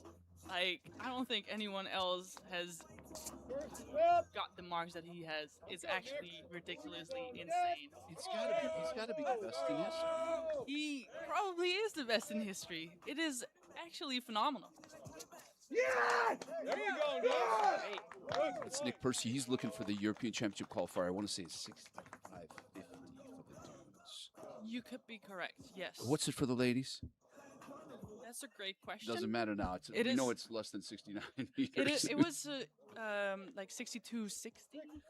Okay, something okay. Around that. What is it in the shot? 18-20. Okay. What have you thrown this year? 18-13. Oh, my goodness. Oh, my goodness. So close. Do you have some shot put meets coming up? I was hoping I could open up upcoming week at our home meet at Tom Jones in Florida. But we will see. We'll see what the coaches want me to do. Okay, because you're redshirting, but you can compete as an open athlete. Yes, exactly. Okay, so you got some chances. That is the plan for now. Okay. Okay, so we got to get over 18-20 so you can do shot and disc at the European Championships. That would be ideal, yes. And now the 69 meters, does that change things at all? I mean, that's a pretty serious mark. I mean, anytime a female thrower gets close to 70, well, male too, I guess, 70 meters in the discus, this makes you an elite athlete. How do you feel being so close to that? I feel like with throwing 69 meters, that actually, as a woman, makes you already elite. Right. I'm like so happy that I'm finally being seen. Yeah. Because I love being seen, but you still need to do it in performance-wise, and I'm glad it got out as like my season's opener weekend, and I feel like there's so much more in me, and it gives me confidence that I can build this up, that I can be able to throw this in a stadium too. That's really interesting. That's how, yeah. So once you do it and once you see it in the throwing field, Yeah. gives you confidence you can take that in the stadium. Yes, definitely. I think for every thrower that goes to Ramona, everyone thinks that it's only for the marks. It's just sometimes also validation that people want. Just to like, you work hard. You're like, every single day you go into the weight room, you go into the field, to the ring, and you just want to see the marks that you have been practicing for years. So people always say like, oh, like Ramona is cheating. No, we're having fun, and we want to like show the world and ourselves what we're actually capable of, and it's just a great validation, and that's what Ramona magic is actually. That is really well put, young lady. That is really well put. Speaking of magic, you got the sparkles going. I wish the viewers could see this. You and your India have the sparkles going on your nose and cheeks. Did that get you the PRs this week? Did that contribute? I guess so. I now need to do that every single meet. Just bring the spark with the smile and with the with the freckles. I don't think you're ever lacking for spark or smiles, but maybe this actual sparkles kind of sealed the deal. Actual sparkles, indeed. Hey, what do you think about so going back to Texas Tanner? He gets a huge PB the other day of what, like 4 meters, 5 meters maybe, and now he's coming back for another discus competition. Is it hard to kind of get excited again? It is definitely mentally hard, but also for throwers, throwing is mental, most of it. And I think for him coming out today instead of tomorrow is already a big deal. Yeah, right. And also because it's also later in the day. Yeah. Instead of like around, like, what would he be throwing? Around 2 p.m. So it's definitely probably hard for him. And also because he peaked on Thursday because he was like, oh, I don't have expectations. I'm just going to have fun. And now everyone is looking at him and be like, can you do it again? Yeah. But we will see if he can, who knows? He's just amazing. He was up late last night winning the hammer. Yes, and that is wild too because he told me just now that he is even going to compete in 2 meets next weekend. Oh my gosh. Yes. And those guys that are and gals who are at the military academies, that's tough. Those are long academic days, a lot of studying. I can't imagine. So Marcus, I don't know if I've told you, but I coached him in high school.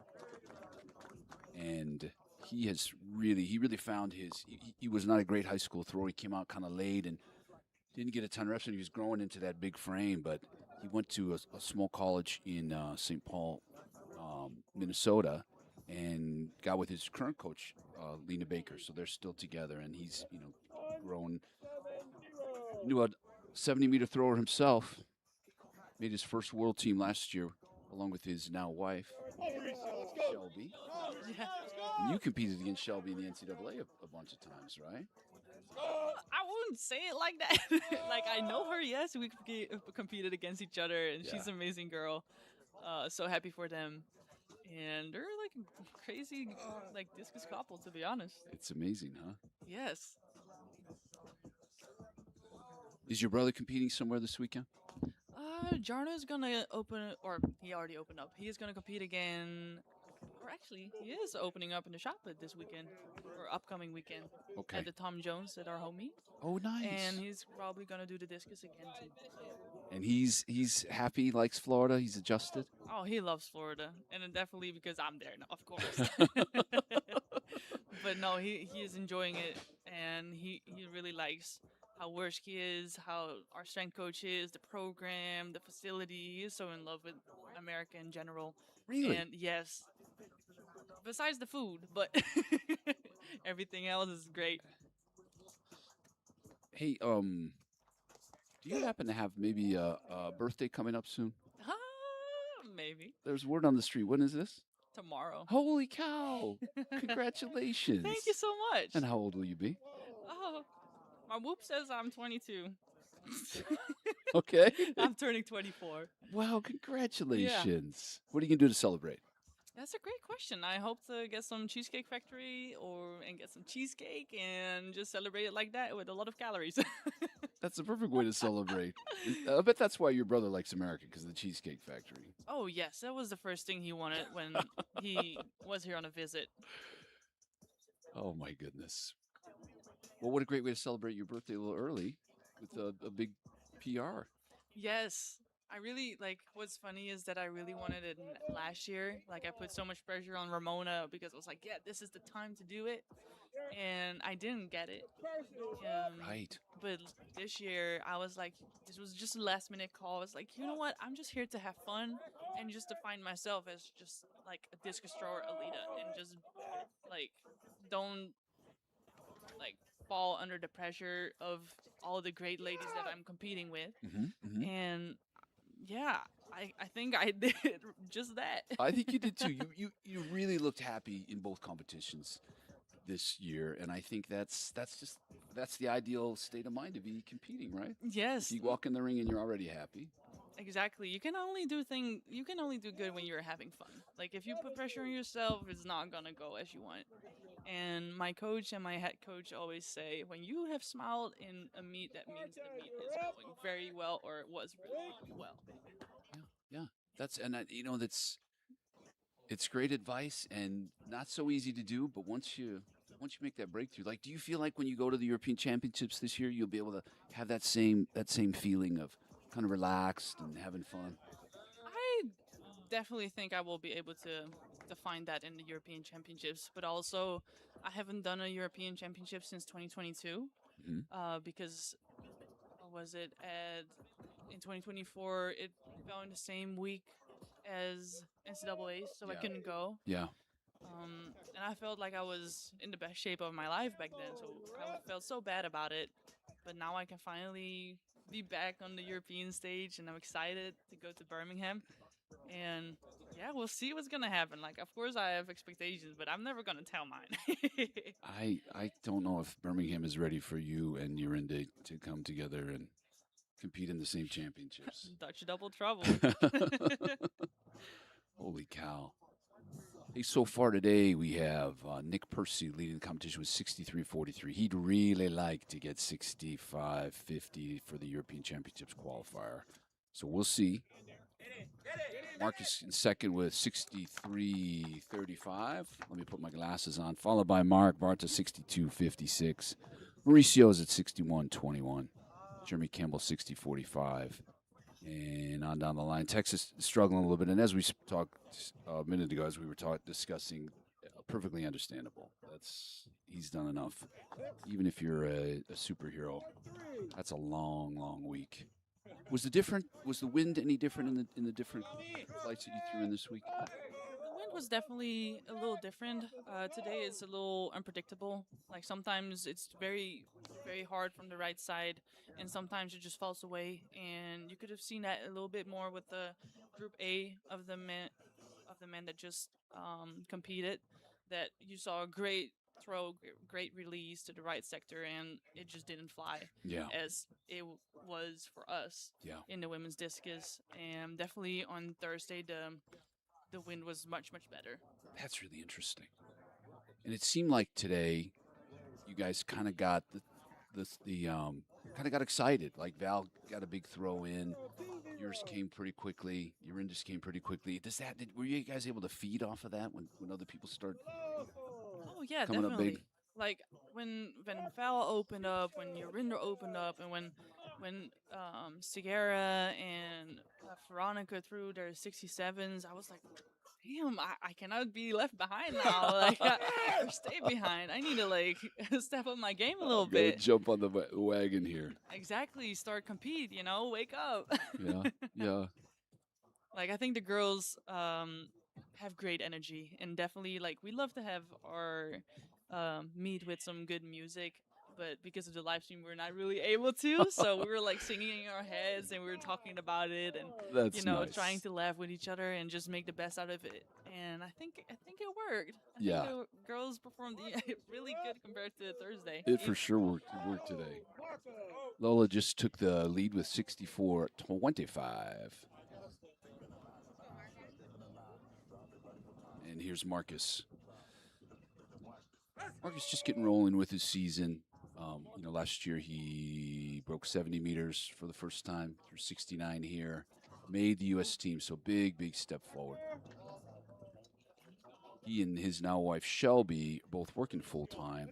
Now, when you leave Florida, Alita, will you be supported by your federation? Will you stick around? Will you go back home? What's the plan?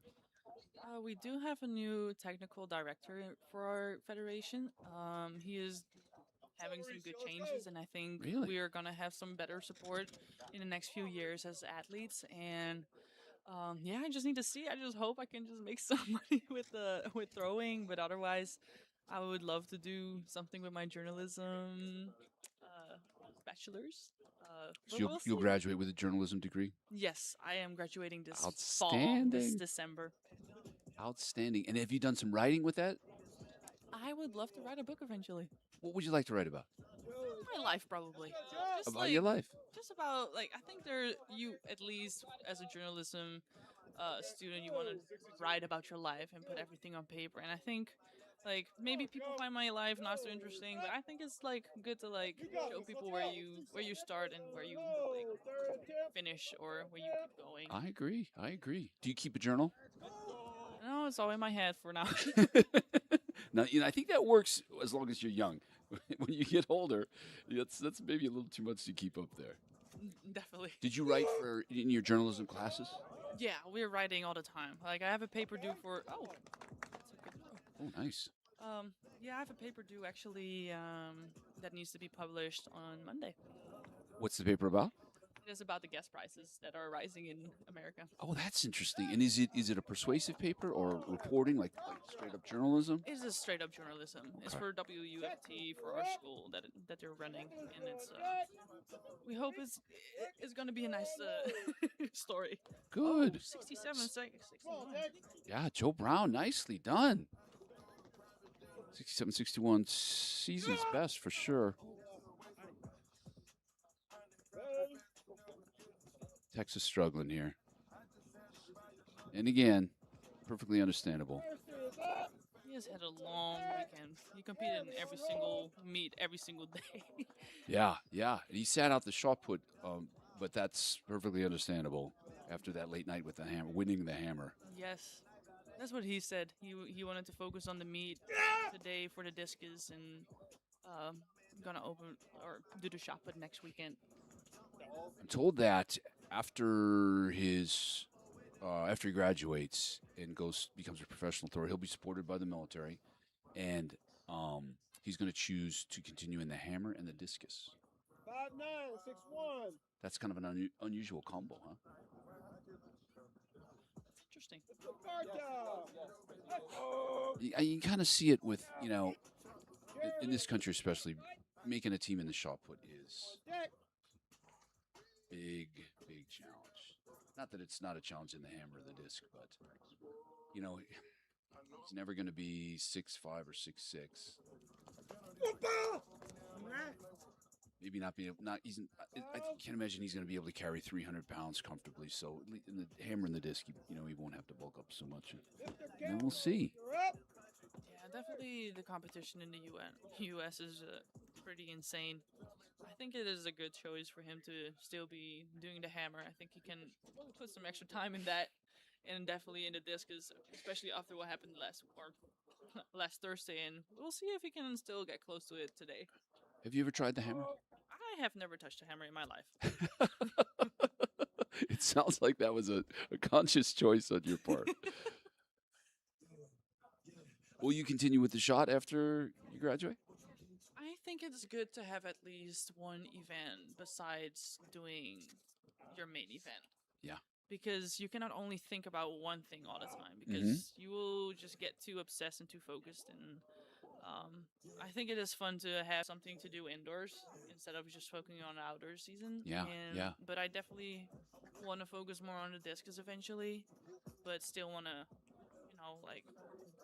sometimes here and there touch a shot put. I like to double it. I would love to still be able to do it in 2028 at the Olympics to qualify for both events. That would be fun. And just to be a little bit more ready for it than I was in my, rookie season of 2024. But I'm excited for it. I've heard that same sentiment from Maggie Ewan, that she was an NCAA champion in the hammer, disc, and shot. She chose to go pro in shot and hammer, but shot put easily takes over when you're pretty good at it because you have that indoor season. You have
As a little reminder, that Throws Pro is sponsoring this event. So thank you so much to Scott Capos and Throws Pro for making this possible. If you out there in the audience need some throwing equipment, get a hold of Scott and Throws Pro. How is it, Alita, that you have resisted the tidal wave of shot putters turning to the rotational technique? Resist it. I have tried to rotate twice in my life. Did you, when you came to Florida, did you try?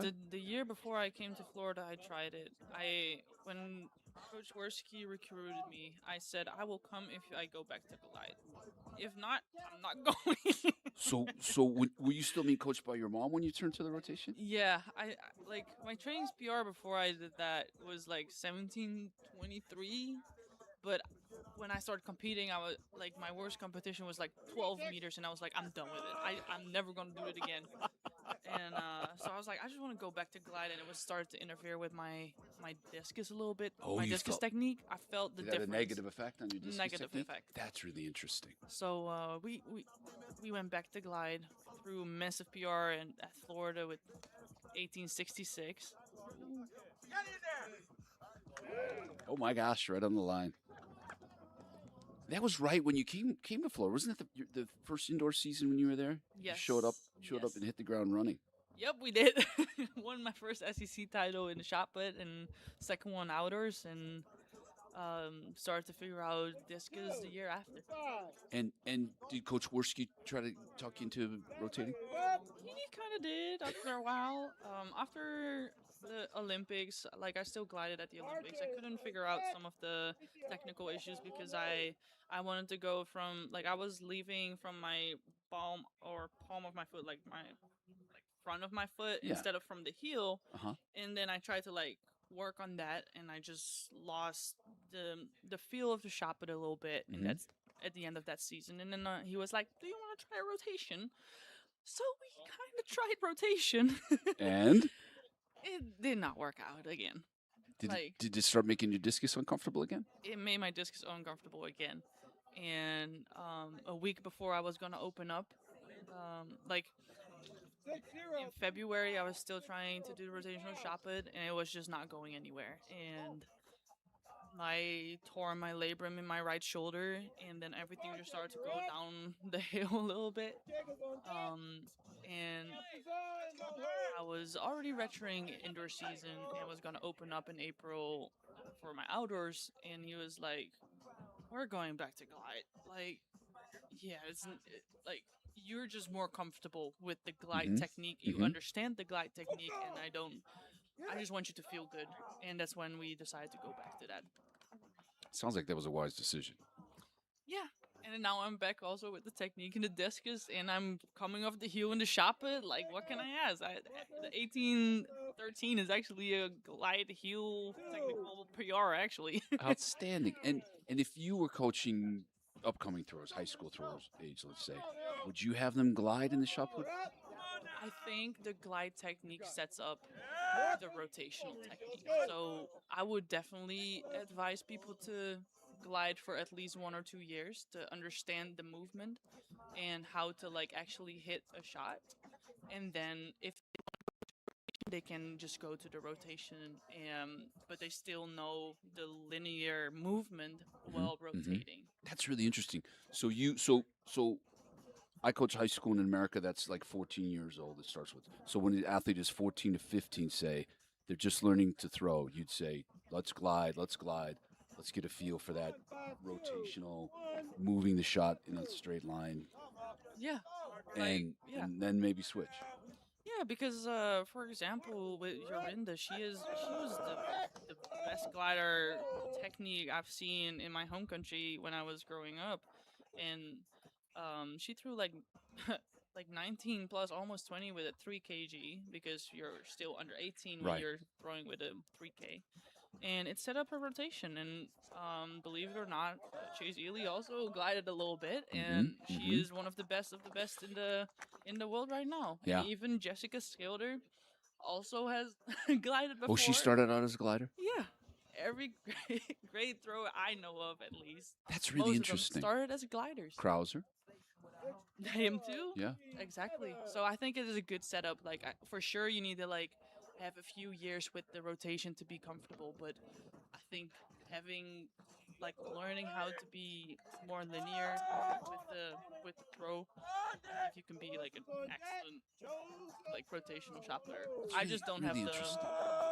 I just don't have the patience for it. It's understandable. It's interesting because again, as a coach, the counter argument for that is that you don't have a tremendous amount of time with kids, and if you make the kids rotational shot putters, then they spend the whole indoor season learning rotational movements and drills, and then so that when they get to the discus outdoors, they're already comfortable with moving in that way. You know. Yeah, I can see where they're coming from. I would just like say that discus and shot put in the details are not the same. And when I talk to Yorinda about it, she agrees with it that in like when the tiny details, you don't want to have the shot put rotation in your discus. And also, can you give me an example of that? What is a detail of rotational shot put that you want to keep out of your discus? in the rotational shot put, you can open up your left arm. Right, that's a when good you're one. like in that South African position, you can open it up a little bit and then rewrap it. Like some people Right. can do it in the discus, but it's not But ideal. it's rare, right? It is rare. So if you like learn how to like do that, you just most likely gonna over rotate most of the time, and then you lose the connection with the discus. Right, right. But it's also the same with the shot put. Like you don't want to finish your shot put like you're a discus thrower. Right, right. You have to exert more lift on the shot. Exactly. Right? You need to lift the legs, be very active with your left leg, and with discus, you want to like rotate in to the discus a little bit more. Discus, would you say, to simplify it, discus would be more out, shot put would be more up in the finish? Yes, definitely. And you think it's difficult to go back and forth between those two things? Yes, I agree. I can see that a little bit in my brother's technique sometimes. Yeah. Because he is doing both, but he has been like rotating for forever and started to figure out the shot put rotation last year, actually, maybe 1.5 years ago. So it takes time before you figure it out, and if you like go do discus in between, it can like sometimes interfere in your technique, but some people can do it. Yeah. And that's very impressive. It's really interesting, isn't it? I guess every athlete needs to find their own path, find what works for them. But yeah, it is interesting. I've heard some really knowledgeable coaches talk about that maybe that holds America back in the discus a little bit. That every athlete now in America for the last 25 years has learned rotational shot, and in college for sure they're encouraged to do rotational shot, and that maybe that keeps them from truly learning the feel for discus throwing, for discus rotation. Yeah, like I think so. It could be one of the reasons, but also, I would say maybe I'm saying something that doesn't make sense, but Americans also go very fast towards reversing, and I Right. think a non-reverse sets up a reverse, and I think that could also be a reason why people are not really connected maybe to the discus. But yeah, I'm not like trying to say something weird, but we Europeans always start off with a lot of non-reverses. Yeah, that's a really good point, and I think the non-reverse. Here you go. Texas looks a little better there, huh? I think the non-reverse is not easier to do, but more appropriate for glide shot than rotational shot. It's hard to learn the rotation. It's hard to learn the rhythm of rotational shot without reversing. That snap at the end, that up and out is kind of part of the deal for rotational shot. Whereas glide shot putters can be, pretty successful with his feet. Yes, definitely. But also for rotational shot, it is not interesting. Like, it doesn't really matter how you stand throw, or That's true. you can care about half turns or South Africans, but it's just about like the movement itself. With the glide, it's so important to be a good stand thrower. Like, Right. Like, it sounds weird because I'm still doing shot put, but in my shot put prime, guess how much I could, or guess how far I could stand throw. Tell me. 1760. Wow. Yeah. That's And fantastic. I have had a pre-meet before that I was unmeasured that was probably further than 1760. Wow. And you think that in an ideal situation, an athlete, that would be an important part of an athlete's, of his thrower's development, right? To learn how to Definitely. work the ground, to move the ball linearly and not just jump kind of randomly as a lot of young athletes do when they learn how to reverse. Exactly. You want to be behind the shot and push the shot as long as possible. Mm-hmm. And when you jump, sometimes you jump away from the shot, but you want to jump into the shot. Right, right. And when you were learning to throw the discus, you were non-reverse for a long time. I non-reversed all my life until I got to Florida in 20 and learned how to reverse in the fall of 2023 and spring 2024. I think that I like that path you followed. I like that, a lot of non-reverse glide shot putting, a lot of non-reverse discus throwing. And again, as a high school coach, I have gone away from that because I want the kids to learn how to move rotationally. And again, if you can do the same drills indoors and outdoors, it's really tempting to do that. Yes. But I agree. I think if you have the time and the ability to do that, like when you were in, let's say 14, 15, 16 years old, how many months of the year were you doing throwing? How many months of the year? Yeah. I would say every month of the year. Okay. So you were throwing all year round. Were you doing any other sports when you were that age? 14, 15, 16? No, I think in Europe it's very common that you.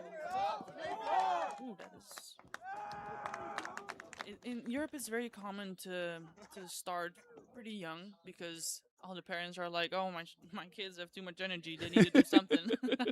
So I went into to track pretty fast because I didn't know what to do. I tried gymnastics when I was very young, but I'm 6'3", so You that got doesn't all work. for that. Yes. Yes. My mom wanted to put me on basketball, but it interfered with the practices of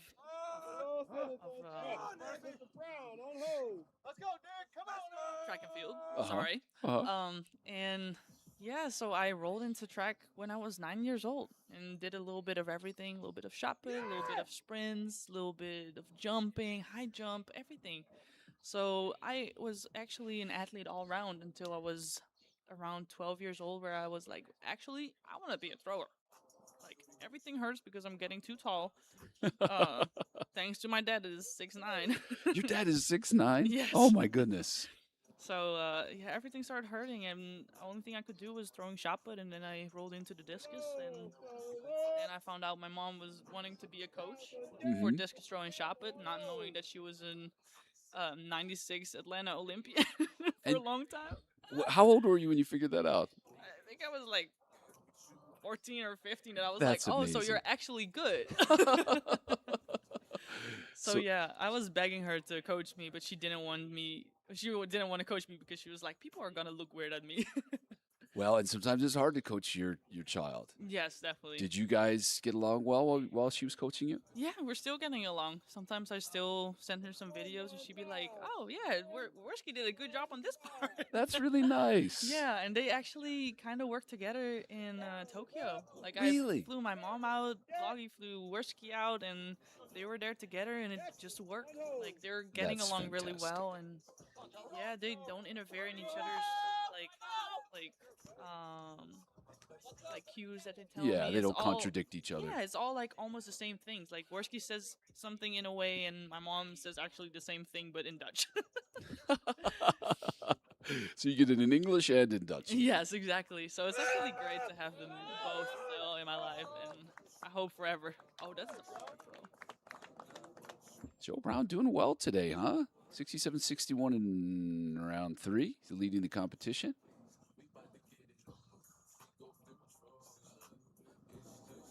Texas Standard 64-78.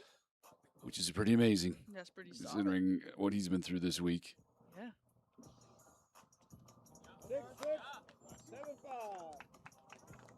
66. Very consistent. That's nicely done. What do you think of Joe Brown's entry into the ring? His entry? Where he does the swinging Can you pick? If you can't picture, we'll look at it in round 6. No, yeah, I think everyone needs to do what they got to do to set up the throw. Uh-huh. Would I ever do it? Probably not, but it works for him perfectly, Yeah. and I admire that. Like, I can respect it a lot. Me too. I give him credit because whenever he started doing that, I'm sure people started, pointing at him and saying, "What the hell is that guy doing?" And Yeah. he had enough self-confidence to just say, "I don't care. It works for me, right?" Well, you do feel when you like wind in the tension in the stretch. So maybe he's just His way of getting doing ready to throw. Yeah. Like he does a little bit. Well, that's for sure worked for him. Is this Texas's final attempt? Let's see. Oh.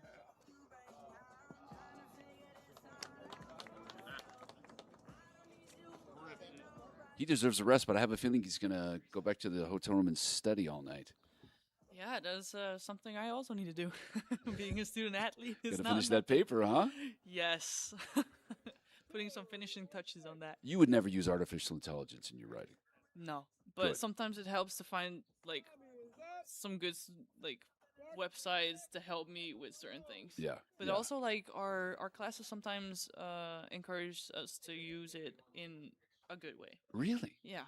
Just to kind of get your research started? Yeah, to get the research started and make sure that you're like that everything is correct too. Yeah. Texas finishes with 62-16. So his best today, 64-78. Fantastic. That had to be right around his PR before Thursday. I think his PR coming into the meet was around 63.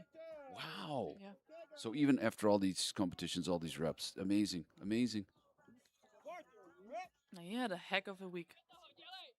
Because this would be something that he would be very happy with if it happened on Thursday and the 69 on today. I feel like that one of these days we're going to walk into Target and see little Texas Tanner action figures, don't you? That would be awesome. Yeah, everybody would want one of those. They should make it, actually. Maybe a little spring on the back where a button, you press it and he socks the bad guy. Maybe they should do that instead of rings for when you win nationals. That That's you a great get a idea. little action figure. That's a great idea. All right, we're going to start that. We're going to start that tradition. Let's go, Mauricio. Last one, best one. Come on. 6-4, 2-7. Mark Barta, 64-27. Oh, there are a lot of 64s. The wind tends to die a little bit late in the day here, but I don't know. We're getting some good late round throws. 5 people over 64.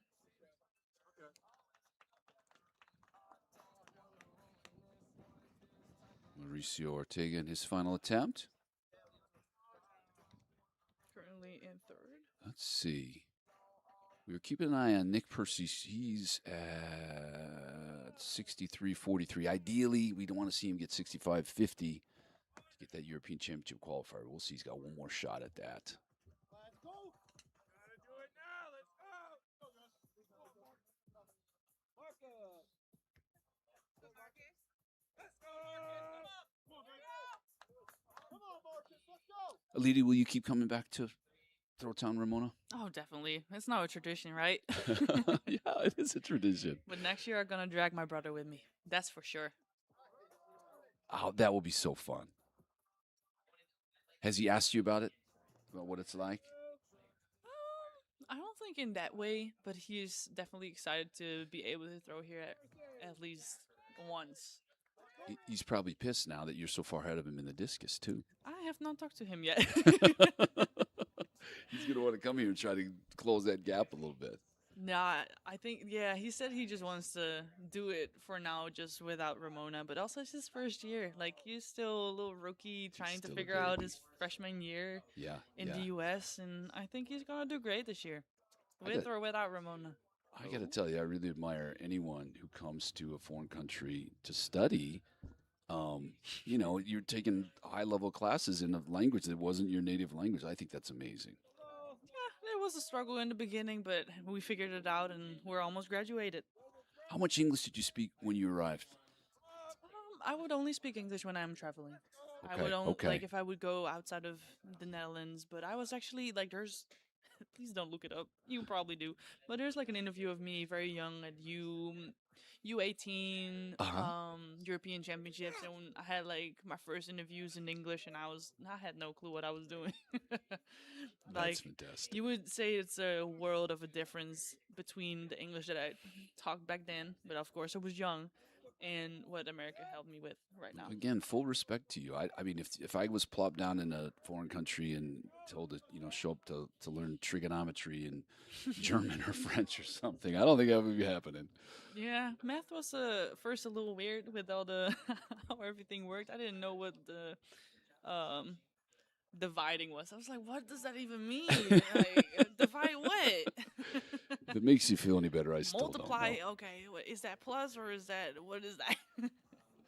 And then you just got used to it. You just adapted. Yeah. After a while, you just. That looked like it carried.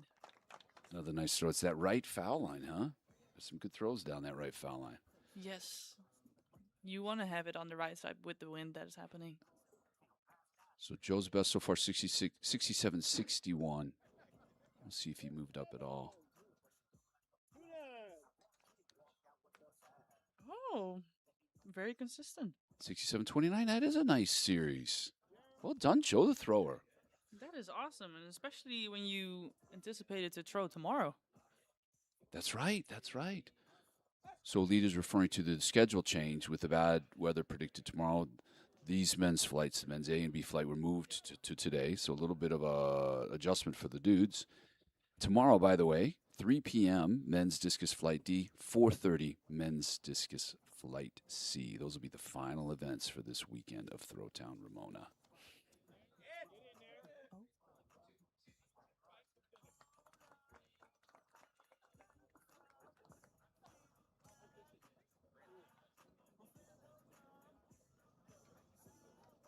That's Jeremy Campbell finishing off the day. His best was 62.43.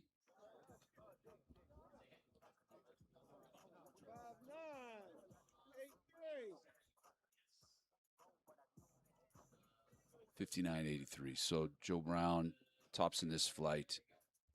67.61, followed by Texas Superman Tanner. That's my wife's favorite name, by the way. Texas Tanner. Really? Yeah. I just called him Clark Kent. He had his glasses on. He was like incognito. I was like, so you're Clark Kent, huh? My wife will definitely get a Texas Tanner action figure if they come out of Target. Marcus got third, 64.63. Marek Barta, 64.27. Lola, 64.25. Nick Percy came up a little bit short of that European qualifier, 63.43. Mauricio, 63.24. Jeremy Campbell, 62.43. And Masatera Yugami, 62 meters even. Well, thank you so much for joining us, Alita. I really appreciate this. We got to make this an annual tradition. Thank you for having me. It's been a pleasure and great. Best of luck the rest of the season. Yeah, thank you It's so gonna be much. exciting. I hope you get that shot put mark soon. Yes, I hope so too. We will figure it And out. I believe I'm going to cover the European Championship, so I hope to see you in the mix on there, shot put and discus. Yes, sounds good. And otherwise, till next year. Thanks again and congratulations on a great week. Thank you so Unofficial mayor of Throwtown Ramona, the official winner of the C flight here, B flight, sorry. B flight of the men's discus here at the 2026 Ramona World Invitational. Best mark on the day. Another one over 67, 66 high in there. How are you feeling, Joe? I feel good. I feel like there's still more there, but like I can't complain about the best series of my life. It's definitely like a step in the right direction, and I just want to keep building on it, you know. Yeah, and you got 67 on Thursday as well. So just a really strong kind of start to your season after maybe not exactly the day you wanted at Long Throw Nationals. Yeah. I guess what was really clicking for you in the ring this weekend? I was really like trying to focus on like the entry. I messed it up a couple times, but that was a lot better, I think. And then just going through the end of the throw, like trying to not tighten up or just like stay as long as I possibly can. That's been helping a whole lot. Does how much does this help you get back on pace on the road to 10 miles? I think I'm still going to be pretty behind, but it helps a little bit. Yeah, I bet. Really strong. I mean, this is a good way to set the tone for 2026. There's not necessarily a team to make, but what would a successful 2026 look like for you? What are your goals this year? Really just bump up my world ranking, try and get into the tier program and get funding, build my social media and possibly get a sponsor so I could keep on throwing. That's what a successful 2026 would look like for me. Yeah. Well, we're hoping we see all that and more for you, Joe. Congrats again on the win tonight. Thank you.